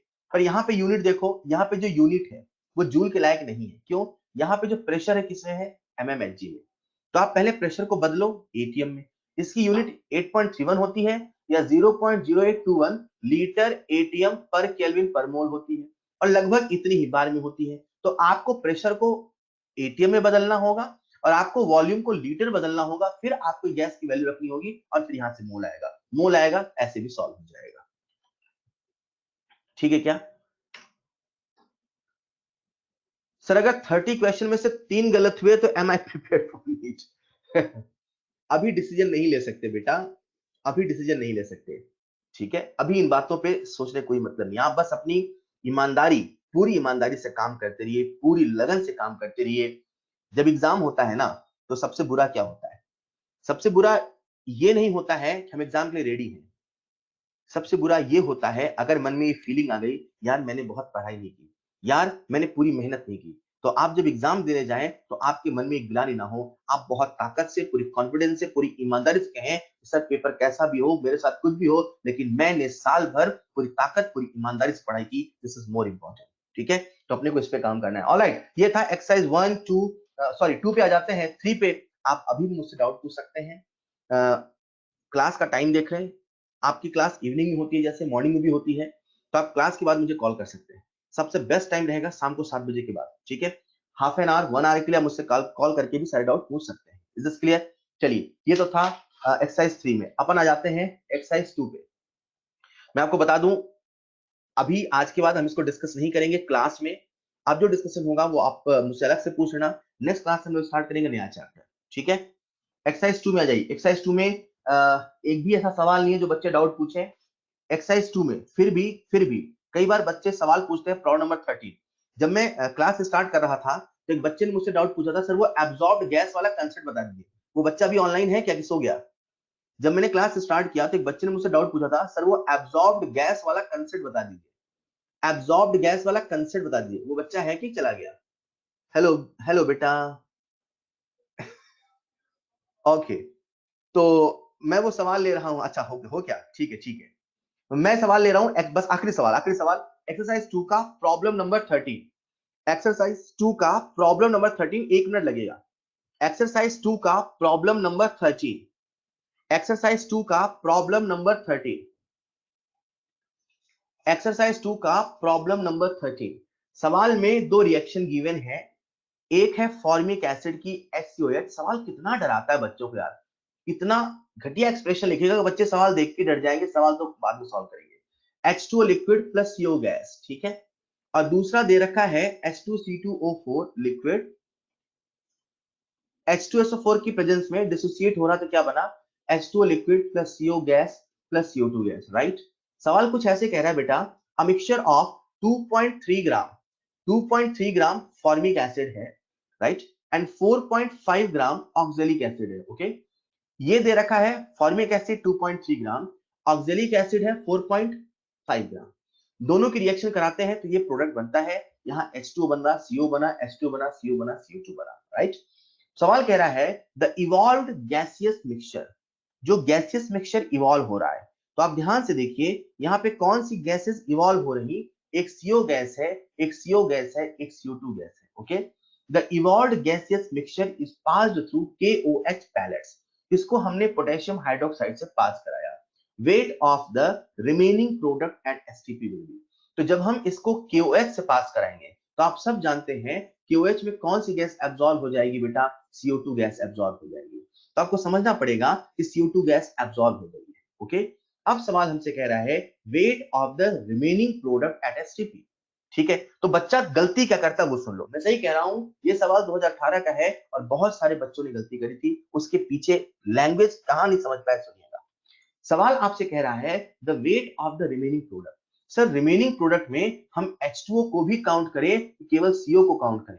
बेटा सवाल पढ़िए ना, कुछ देर पहले क्या लिखा, उसने लिखा था the evolved gaseous mixture is passed through, मतलब जो गैसियस मिक्सचर आई उसको अपन ने पास किया। तो अब जो सारा सवाल है वो गैसियस मिक्सचर की बात कर रहा, H2 की बात नहीं कर रहा, वो गैसियस मिक्सचर की बात कर रहा। मतलब आपको CO का वेट निकालना है, H2 का वेट नहीं निकालना है।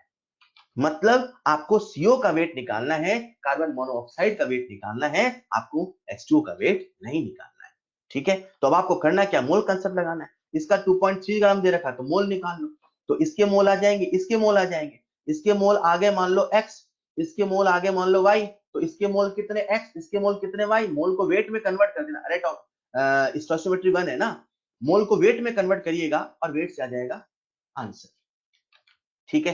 तो ये बहुत अच्छा सवाल था क्योंकि आप लैंग्वेज ही समझ पाए और बच्चे थोड़ा सा घबरा जाते हैं और ये जानना होता है कि QH में कौन सी गैस एब्जॉर्ब होती है।